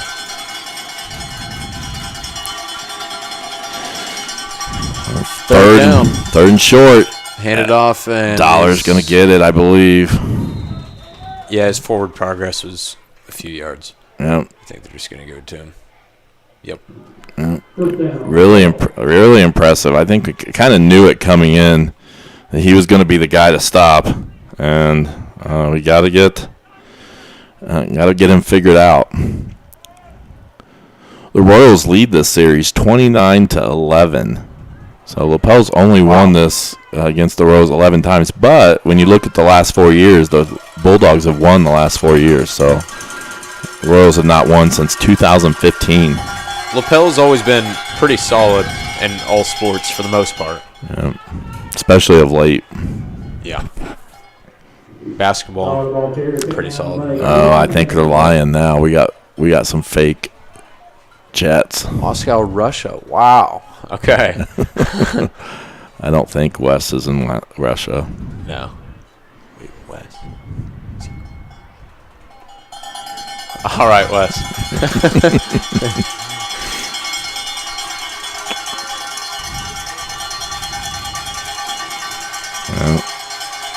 And here's Stowe looking to pass on second. It's going to be out. It's incomplete. Okay. All right. That was a nice catch, though. Yeah, it was a good throw and catch. It's just a little bit out of bounds. There's Coach Hicks' mom, Cindy, another loyal viewer watching from Florida. I bet it's a lot warmer where you're at. Yeah. Same in Arizona. Sotelo. So it's 3rd and about 7 from the 11-yard line. Big play for both squads. There's Dollar. He's out on the open. And they're going to call. He's going to score a touchdown, but I think it's going to get called back as the flag was thrown. And we're going to get a holding against the Bulldogs. So big call there. That'll make it the 3rd. Is that a 5 or 10-yard penalty? It's usually 10 from the point that it happened. Okay. So depending on how far he was before it, they held. So he probably was past the yard of scrimmage a little bit. They try to throw the flag in the spot where it happened, so then they can measure from that point. Yeah. So now you're going to be 3rd and long. 17-ish. And again, another big play. This is the kind of plays you got to make to win games like this. Yep. Stowe looks to throw. Oh, incomplete. Almost intercepted by Chase Riggs. Riggs was on it, but so now it's 4th down. I don't think they have a field goal kicker, but well, they're definitely going to be going for it. I mean, there's no. Well, Stowe just came out, I think. Maybe not. I may be wrong. I don't know. Nope, here he comes. He was over on the sideline getting the play. That's a familiar name. Yeah, did he? What I'm year assuming I'm pronouncing it correctly. Have to look it up. I didn't actually check grades. He is a junior. Okay. Brennan Stowe. Just a pass. Oh, intercepted. Oh, wait. Yeah. Oh, it is intercepted. By Caden. Here's actually the problem, though. If he doesn't intercept it, we get the ball way out here. Yeah, so I don't think he wanted to intercept. So it's one of those where, great job, you got an interception. But yeah, it would have helped us if we had dropped it. Just patting the stats. So was that Sotelo? Yeah. I don't know if I hit the replay or not, but that's so. Caden Sotelo with his second interception of the ball game. If there's a big play this half, you almost don't even have to question who it's been or who it will be. And that's his 4th on the season. 2 this quarter. And he missed a couple games due to injury. And now backed up again. Got to get it out of here. Zach's going to run. Pick up a few there. So now backed up like this, it's always dangerous, especially we've dropped a couple snaps. It doesn't take much to turn the tide and the momentum. We need to get the ball on that side of the field. It's been primarily played on our half of the field. Though it's become more of a defensive ball game because earlier on neither defense could stop the other team, and now we've had a few punts and turnovers. Zach's trying to get loose, but he's not going to get anywhere, and he's going to lose yards, I think. Will take it down for no gain by number 72, Ethan McCroy. So 3rd down, see what Coach Gallion, the offensive coordinator, can come up here for the Royals on this 3rd and long. Backed up at inside their own 10-yard line. I think you almost got to go for Caden Sotelo on the far side there. They're going to hit. I thought he was going to hit Landon. Landon was open in the middle of the field. And so he took his. We'll see what's happening here. The official threw his hat down. That usually means you threw your flag and then you needed another flag. But the official threw his hat down, so I'm going to see what this is. Calling it incomplete pass, 4th down. Must be nothing.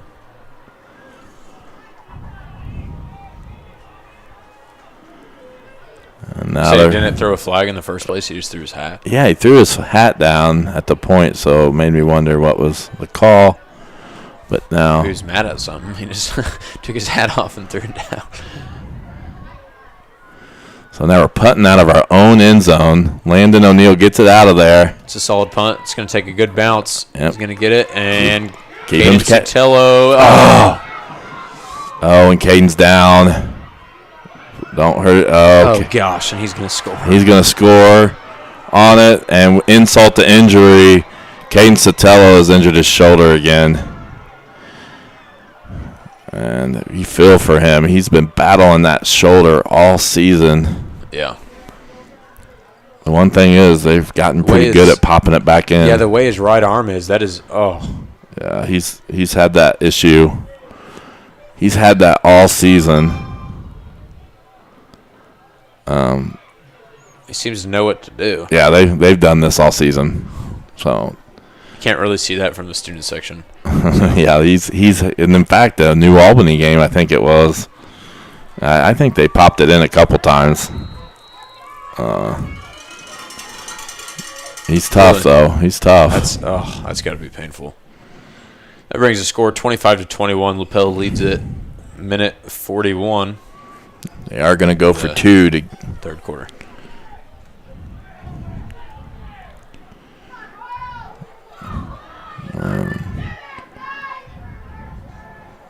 Stowe's going to throw it. There we go. Good defense. Got it down by, I believe, Smitty. Yeah, it looked like Smitty to me. Yep.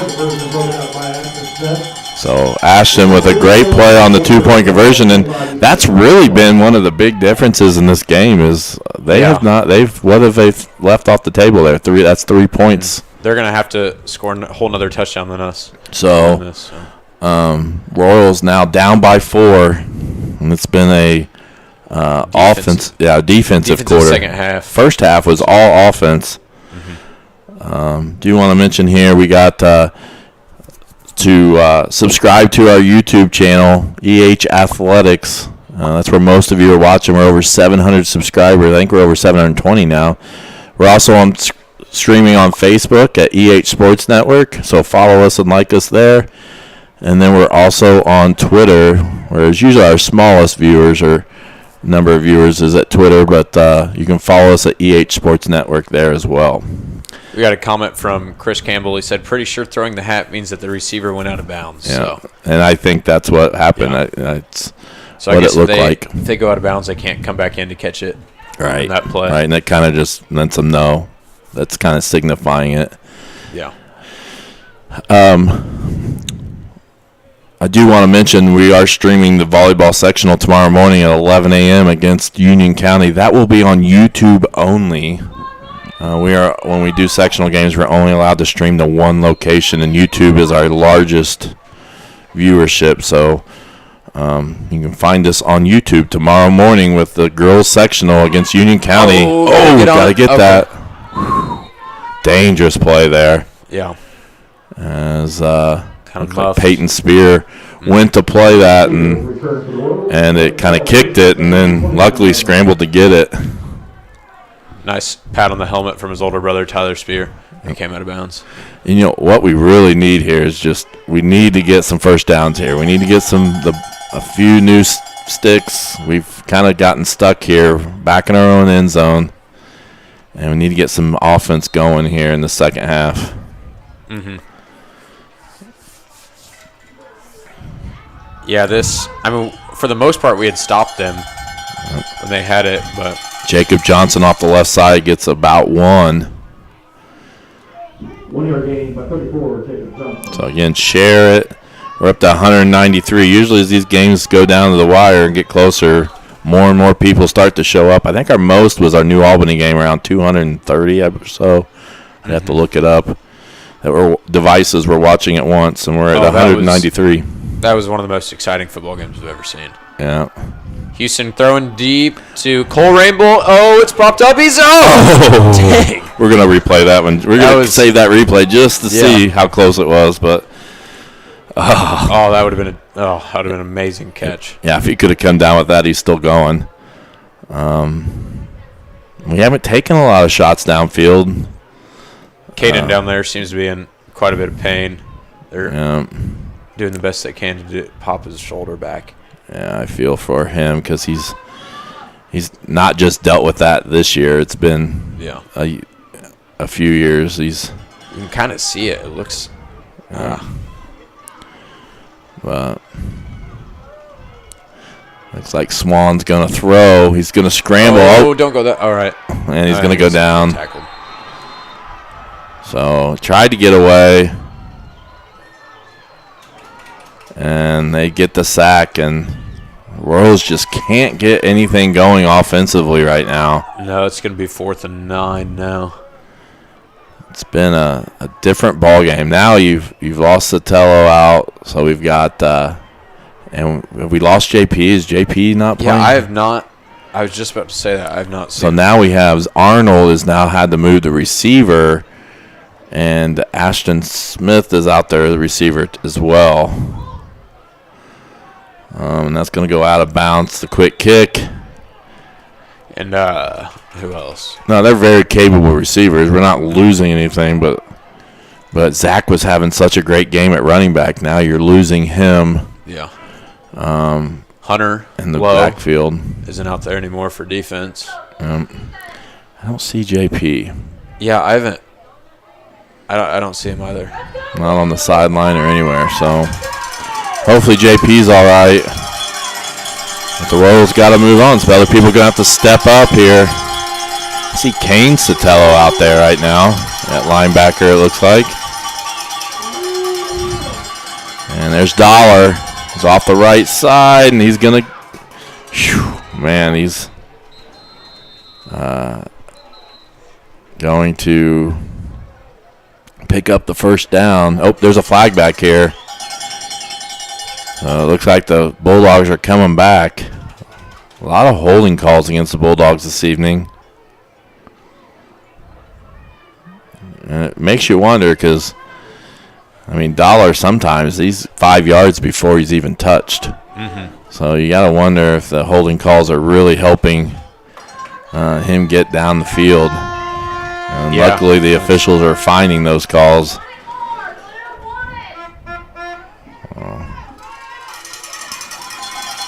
And good crowds tonight, both sides. Cowbells and everything. Yeah. Said we were 5 tickets away from selling out. Yeah, that's what we were. They may have sold them, but I know at one time we were 5. I think a lot of it is timeout. Students. Timeout. Oh, we need to reset the timeouts. It should be 3. And then I didn't see him signal who the timeout was called by, but no, that was the end of the third quarter. Oh, okay. That's what it was. So we're going into the fourth quarter. Oh yeah, bear with us on this clock. I'll be sure it's at the right time for this fourth quarter. It'll be a lot better. Do you want to mention the junior class here is selling these signs, yard signs, for $20. They're selling them here at the game, and then you can also order them on the or Eastern Hancock.org school website. And get you one of those. That's a fundraiser for prom 2021 by the junior class. And to get to it, you can go to our newly designed website, designed by Tracy McCarty. She did a nice job on the new design. And you can find where to get those signs there on the new website. So check that out. Fourth quarter. Scoring really slowed down. I think Lapel, you could probably say, won. Even though we got 2 interceptions, I still feel like Lapel won that third quarter. Well, I mean, the entire third quarter was played from the 50-yard line over on the left side of the field. Yep. Oh, a reverse. A reverse to Mraz. All right, Zach's going to He's going to go down the sideline, and it's going to be a can catch him. Huge play, and they're going to score on this reverse, I think. Cole, Nope. And a big play to start the fourth quarter, and now the Bulldogs start to extend their lead here.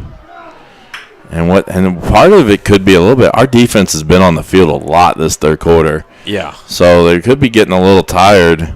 And when their defense isn't our offense, the same guys are on the field. Yeah, a lot of times, and then a lot of these guys are playing both ways. Oh, we got it. So somebody's hurt down there. Is that Cole? I don't know. So we got somebody down there getting checked out by the trainers. It always hurts more in colder weather. Oh, yeah. So while we're waiting to see that, like we mentioned, the volleyball sectional tomorrow morning will be sponsored by NASA Neighborhoods Against Substance Abuse live stream. They will sponsor our live stream with the volleyball sectional against Union County tomorrow morning at 11 a.m. It's the only game in the morning session because Hagerstown was forced to forfeit their game due to unforeseen circumstances.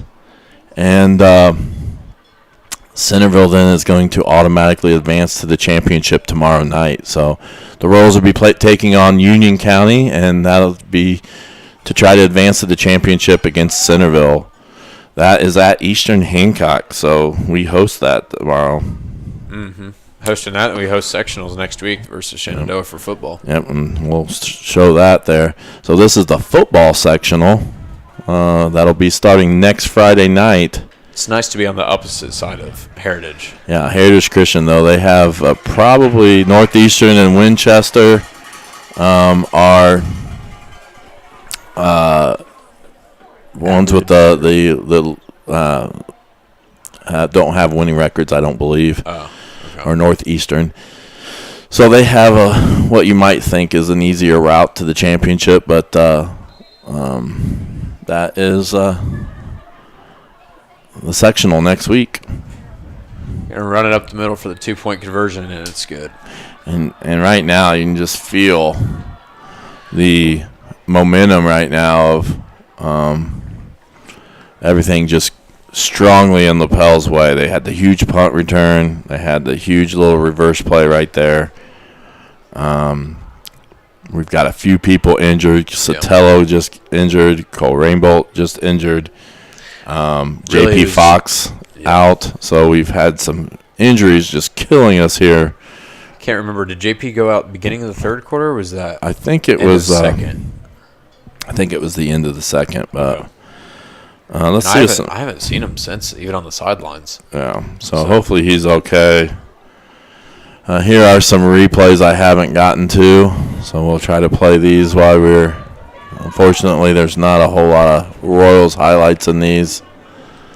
That was actually called back by penalty.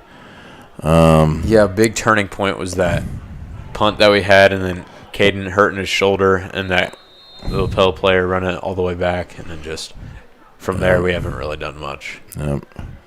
But we had 2 turnovers. Yeah. It's just that our offense just didn't get a first down, I don't think. That's true. Cole, if we would have had that back when Cole caught it, or almost caught it on that play. Yes. So there's been we've got to get something positive here on this offensive drive to get the Royals back into it. We're down 12, 2 scores. Kickoff return would be nice all the way. Yep.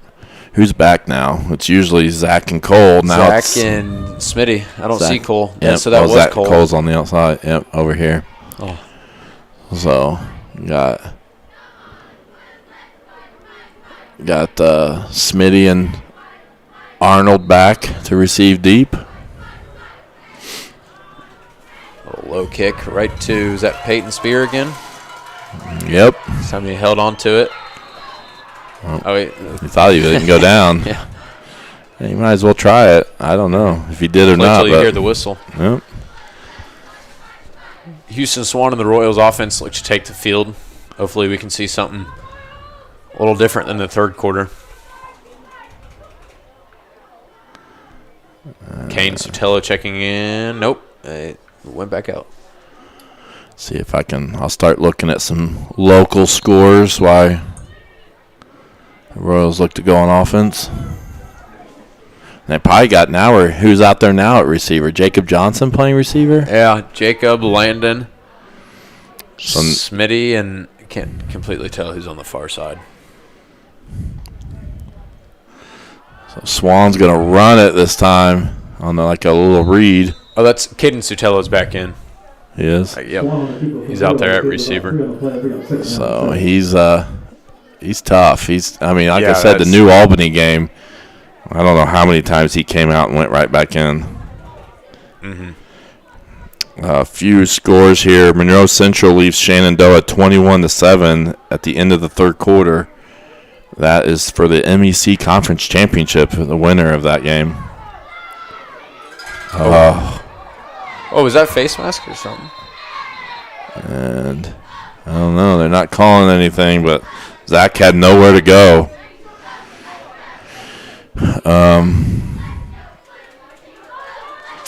New Palestine leads Delta 28-14.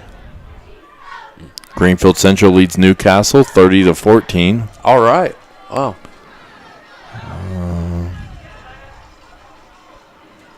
Heritage Christians closed the gap to South Putnam, and they're now down 21-18. South Putnam must be pretty strong. I haven't heard much about them, but nice. Oh, he was wide open. Landon was wide open by himself. That was going to be a first down of ease, and Houston just missed him there. Knightstown loses 55-0 to Centerville. Centerville, I believe, is the TEC Conference champions this year. If we beat Shenandoah next week, I think we'd play the winner of Centerville and Cecina. Yep. So it'd be.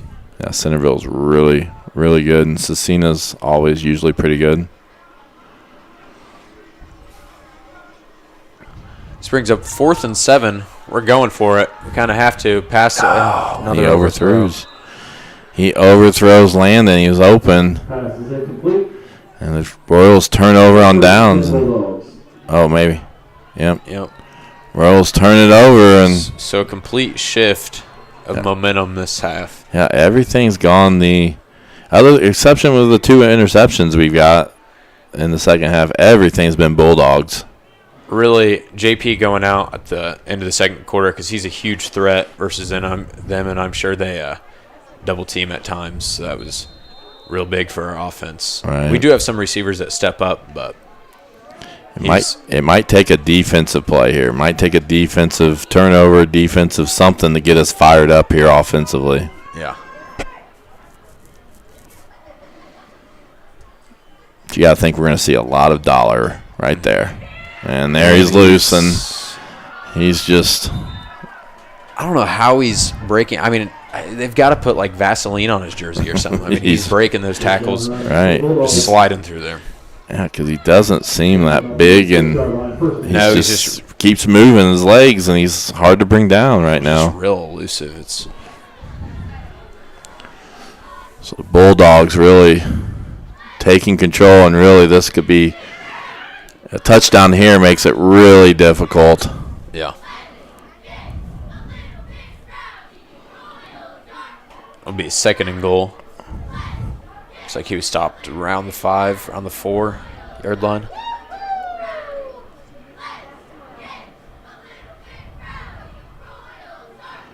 It's such a different game than what we had at halftime, first half. Yeah. Looks like they're still working on Cole over there, and no sign of JP, so I don't know how that's going to pan out.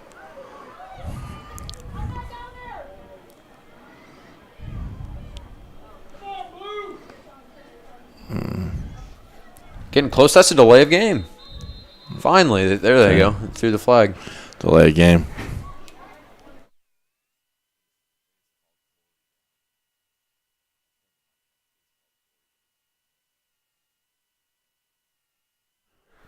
All right.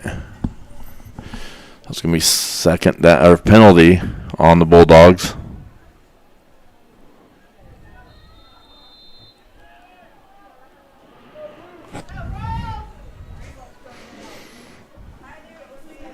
Stowe throws. It's going to be incomplete. It's going to force a 3rd down. Got to get a stop. You get a stop here, and it's not like we can't have big plays. We've had big plays all season offensively. We just got to get out of this little funk that we're in, get things going.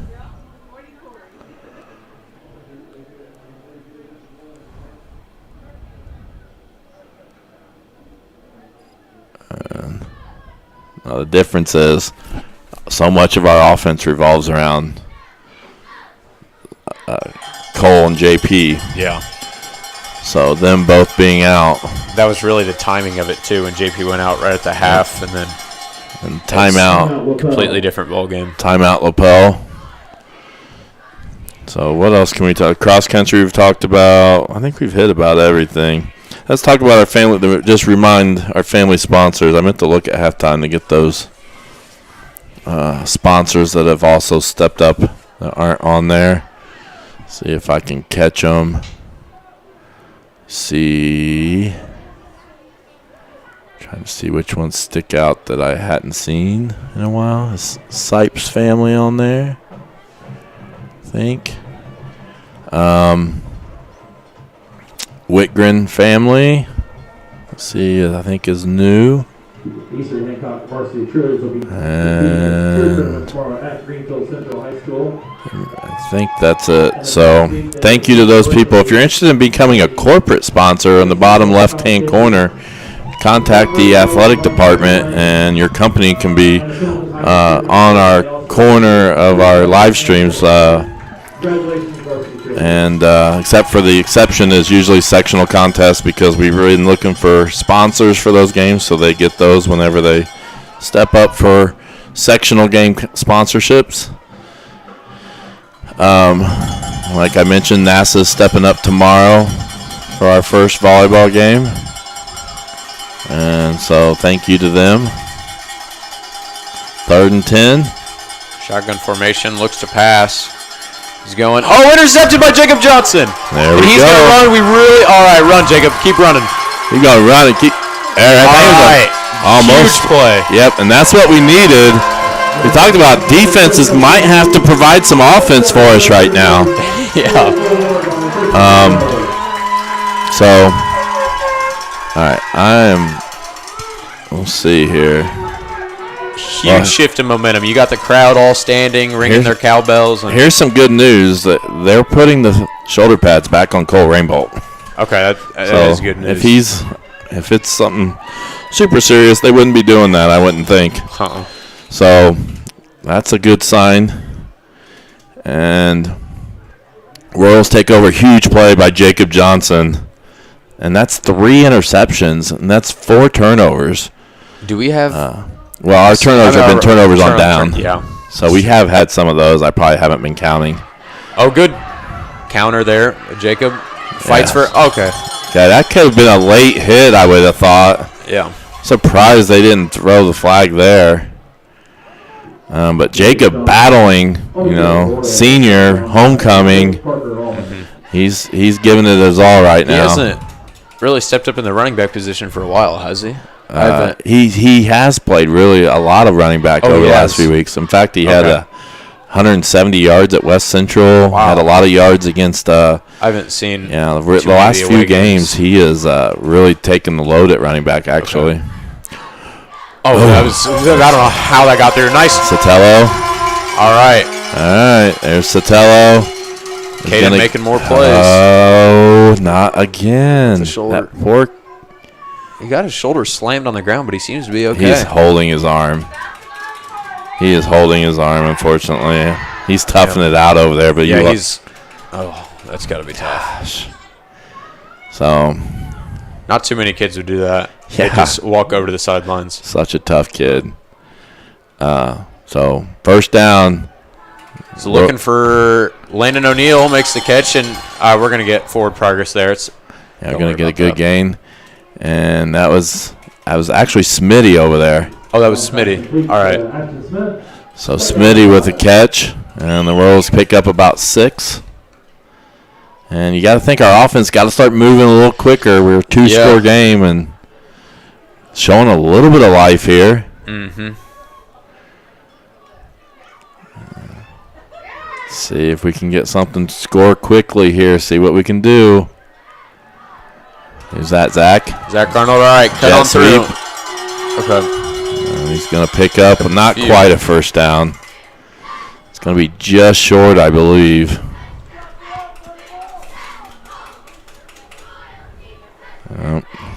Important third down. 3rd and 1.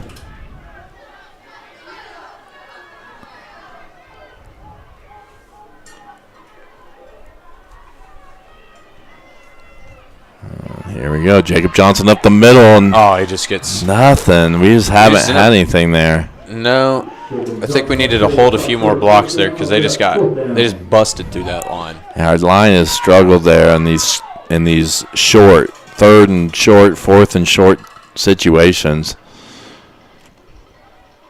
Nowhere to go, really, for Johnson. The only time we really had some success there on this, Zach had some draw success early on. Mm-hmm. Oh, they're rushing. There we go. Oh, there's going to be an offsides against the Bulldogs that drew them off, and that's going to give the Royals a first down. And big play there. Yeah. Good play call. That's got to be a killer for the Lapel Bulldogs. You got a chance to get them off the field and have a 2-score lead and make a mental error. Mm-hmm. Zach was able to refrain from getting too antsy on the snap count there, so that was good. Yep. Me as well. I didn't hit the clock this time. So let's see what the Royals can do with a new set of downs. Swan's going to throw deep. It, and, man, we're just not quite on target this evening.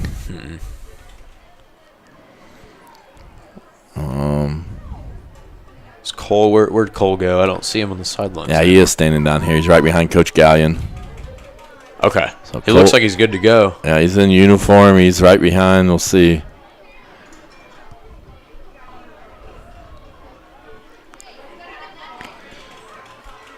We'll see. Hopefully he can provide a spark if he comes in. And Swan's just going to draw. And picks up a few yards there. And now we're at 3rd and a little more manageable. You know we're going to go for it on 4 downs anyways, so 3rd and 5. Get it just a little bit shorter. And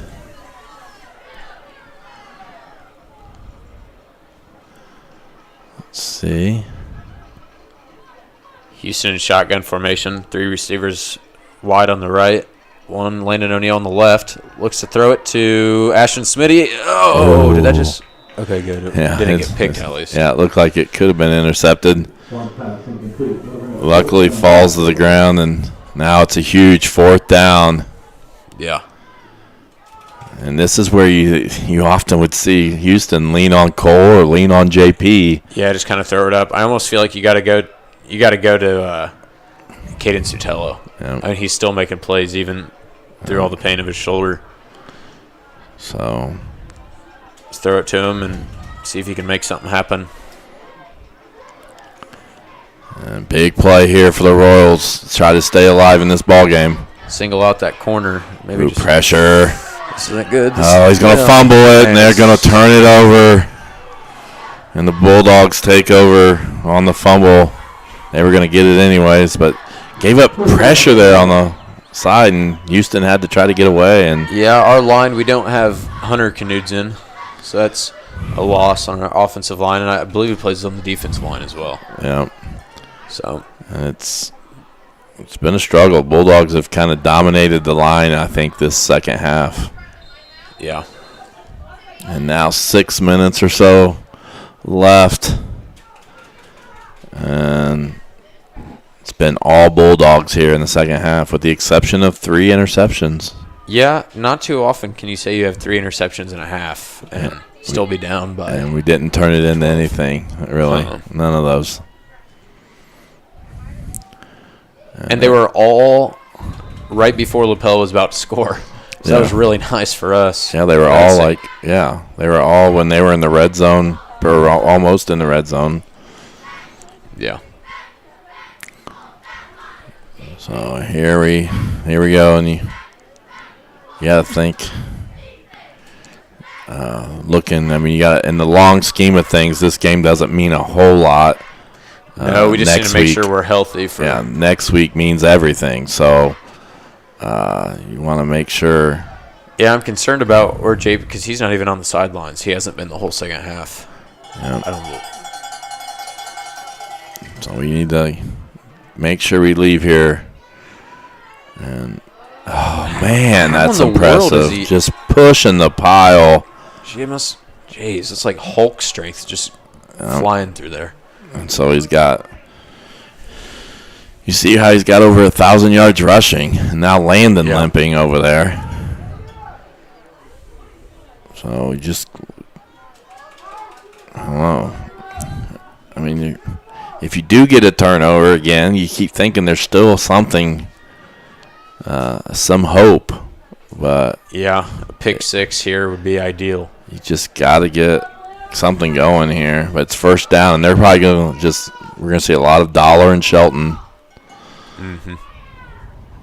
He's just able to get low.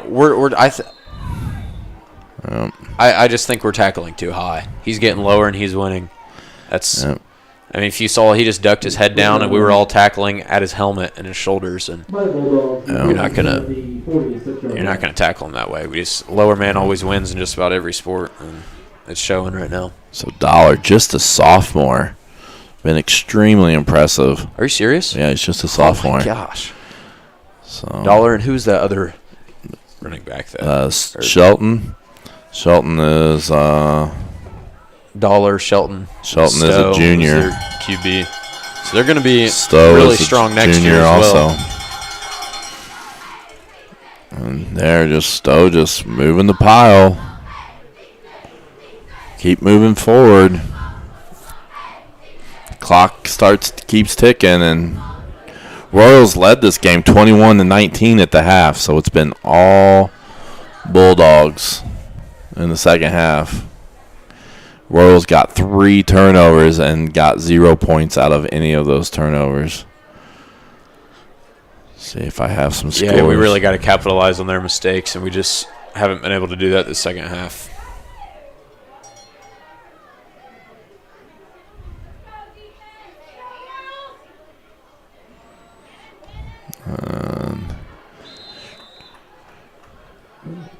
Let's see here. Some local scores. New Palestine leads Delta 28-21. Monroe Central 28-7. That score surprises me a little bit. I saw both of those teams play, and I thought Shenandoah was better than Monroe Central. But Monroe Central right now trying to win a conference championship ahead 28-7.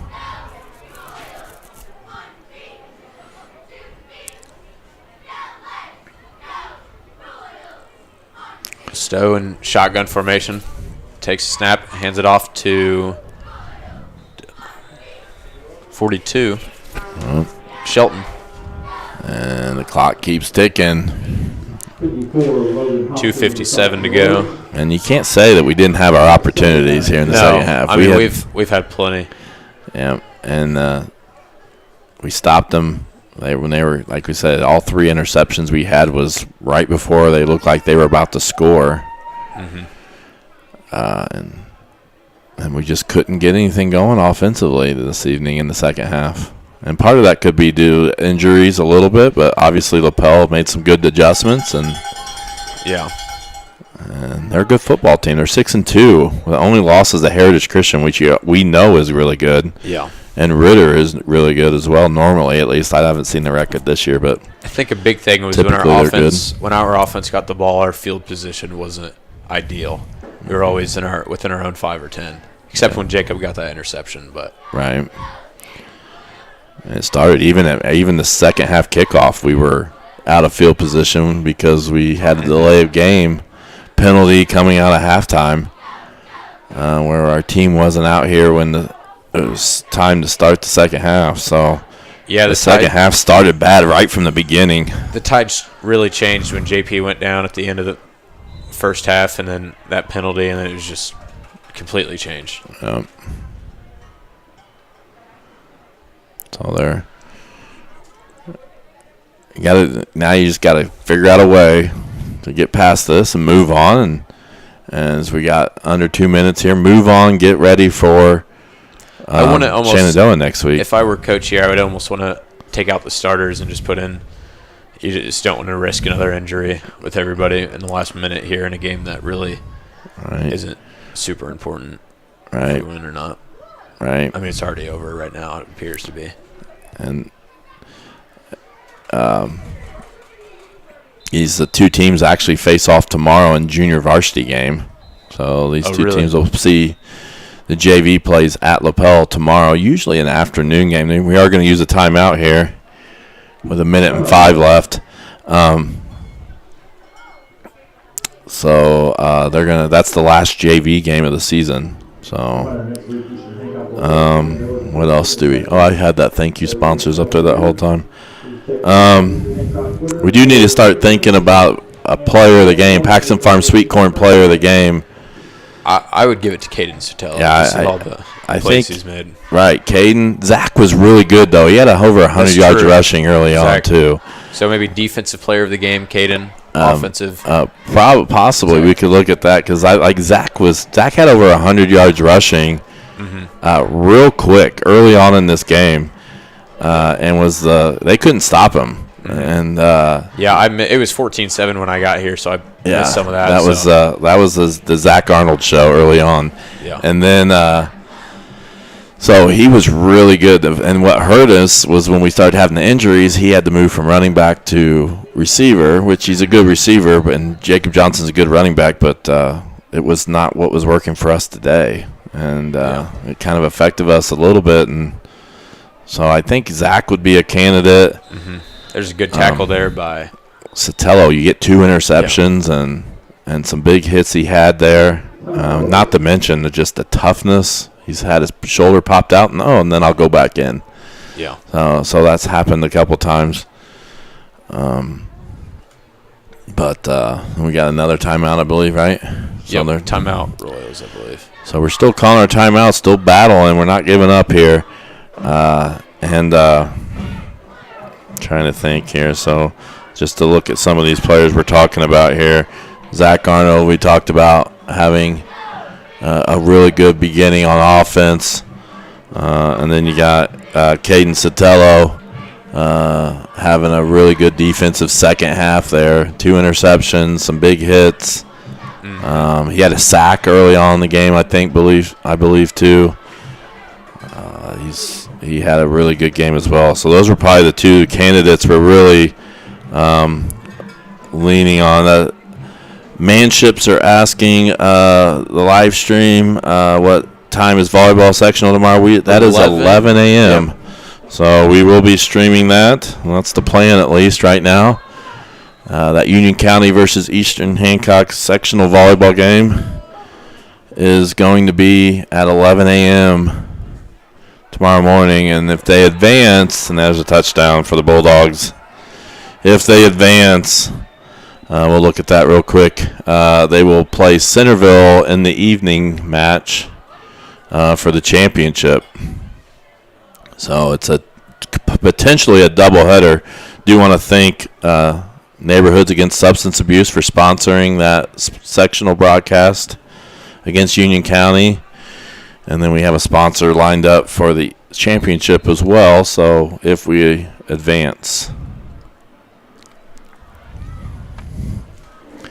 And extra point, and it's good. No good. Nope, no good. So he had the leg, had the distance, but. And so the 53 seconds. From this angle, I couldn't even tell was that to the left or the right. I know. I usually just wait and look at the officials. Sometimes you look at the kids in the back of the end zone running to see where they're going. Yeah. But I do want to thank Cameron for stepping in and it was great helping to be out. here. So he was really late notice. It was like I got a message. Turner wasn't able to do it this evening from my intro to communications class. He let me know he couldn't make it. Mr. Gowan let me know 8th period today. Yeah, I need to make sure that I sent him a message, and then I sent you a text message. I don't know if you ever got it from me. So I don't know if I have the right number for you, but to see if you could do it. But I knew it was last-second situation. So thank you for stepping in and did a nice job. We brought him out of retirement. He did this a couple of years ago as a sophomore. Oh, but I tend to text. Sorry. So I tend to we offer this to my intro to communications class first to do the live streams, and then if we don't have anybody to do that, we're in late situation. Cameron stepped in, did a nice job. I wanted somebody that'd done it before and knew what he was doing. So yeah, we've really progressed in where we came from. I remember the very first live stream we did was a girls basketball game. AJ Meggie and I at Jacob Eischen. That was fun my freshman year. Yeah. And believe it or not, girls basketball starting here real soon. And we're not too far from doing girls games here real soon. So, good run there by Ashton. I don't think we ever got to 200 viewers tonight, but we were in the 190s at one point, I know. So thank you to everybody that was watching this evening. As we're still winding down with 48 seconds here remaining. We do have our starters out there, so we're not giving up. I'm not sure how many timeouts we have remaining. We have 2 timeouts. So we just maybe want to just get something positive going here to give us some momentum for next week. There's Jacob on a run.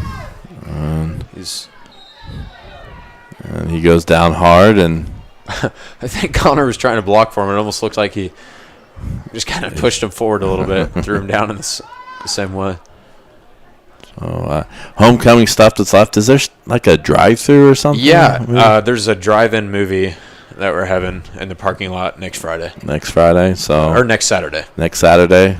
So that'll be the last homecoming thing, right? Oh, there's a flag. I don't know what they're going to call her. Maybe a horse collar, maybe? 79. No, he was just unsportsmanlike something. Not nice person.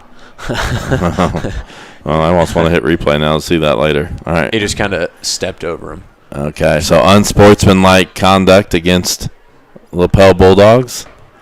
Thank you for the kind comments on our live stream. I'll tell you what, I was telling people earlier, I mean, it makes this a whole lot more fun and enjoyable to know when we have those 190 people watching, and it makes you realize that, you know, people are enjoying it, and and it motivates me a little bit to want to keep doing it. So I appreciate everybody that watches it. Yeah, for sure. And I appreciate those that are becoming family sponsors the same. Hands it off to Jacob Johnson. And his time spinning. expires on the clock. So that's going to be the end of the game. And final score 33-21. Lapel Bulldogs win. So we're going to have our Paxton Farm Sweet Corner. 39, my bad. I think we're going to go Co, right? Is that what we decided? We're going to go Co. Yeah. And that's going to be, we'll go with, Zach Arnold in the first half had, a great first half. I don't know what he ended up with rushing yards, but he had over 100 really early. And then we'll kind of say Co and offensive. And then defensive, Caden Sotelo, 2 interceptions, a sack, played really, really well defensively in the second half, not to mention battling some injuries during the game. So nice job to Zach Arnold and Caden Sotelo as our Paxton Farm Sweet Corn players of the game. If you want to join us tomorrow morning, we'll be the sectional play volleyball team. If you missed Tuesday night's live stream, you might want to go back and watch it again. Yeah, it was. Our girls played absolutely awesome. Coach Rainbow had the girls ready to go against Shenandoah, and we. That was an exciting. The whole thing. I mean, we won the first set. Shenandoah won the second. We won the third. I don't want to spoil it for you if you haven't seen it. Yes, but it's a good stream to go back and watch. It was an exciting volleyball game, and hopefully we have another exciting volleyball game tomorrow morning. So, yeah.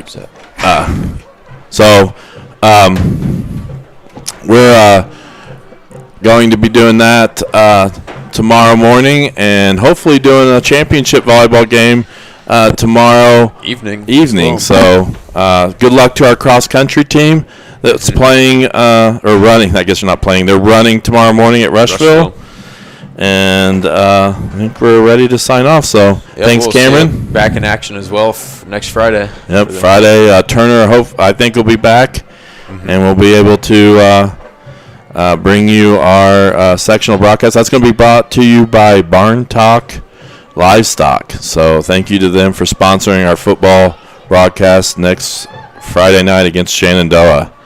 And we will see you tomorrow morning, hopefully. Yep. All right. Thanks for having me. Yep. Bye.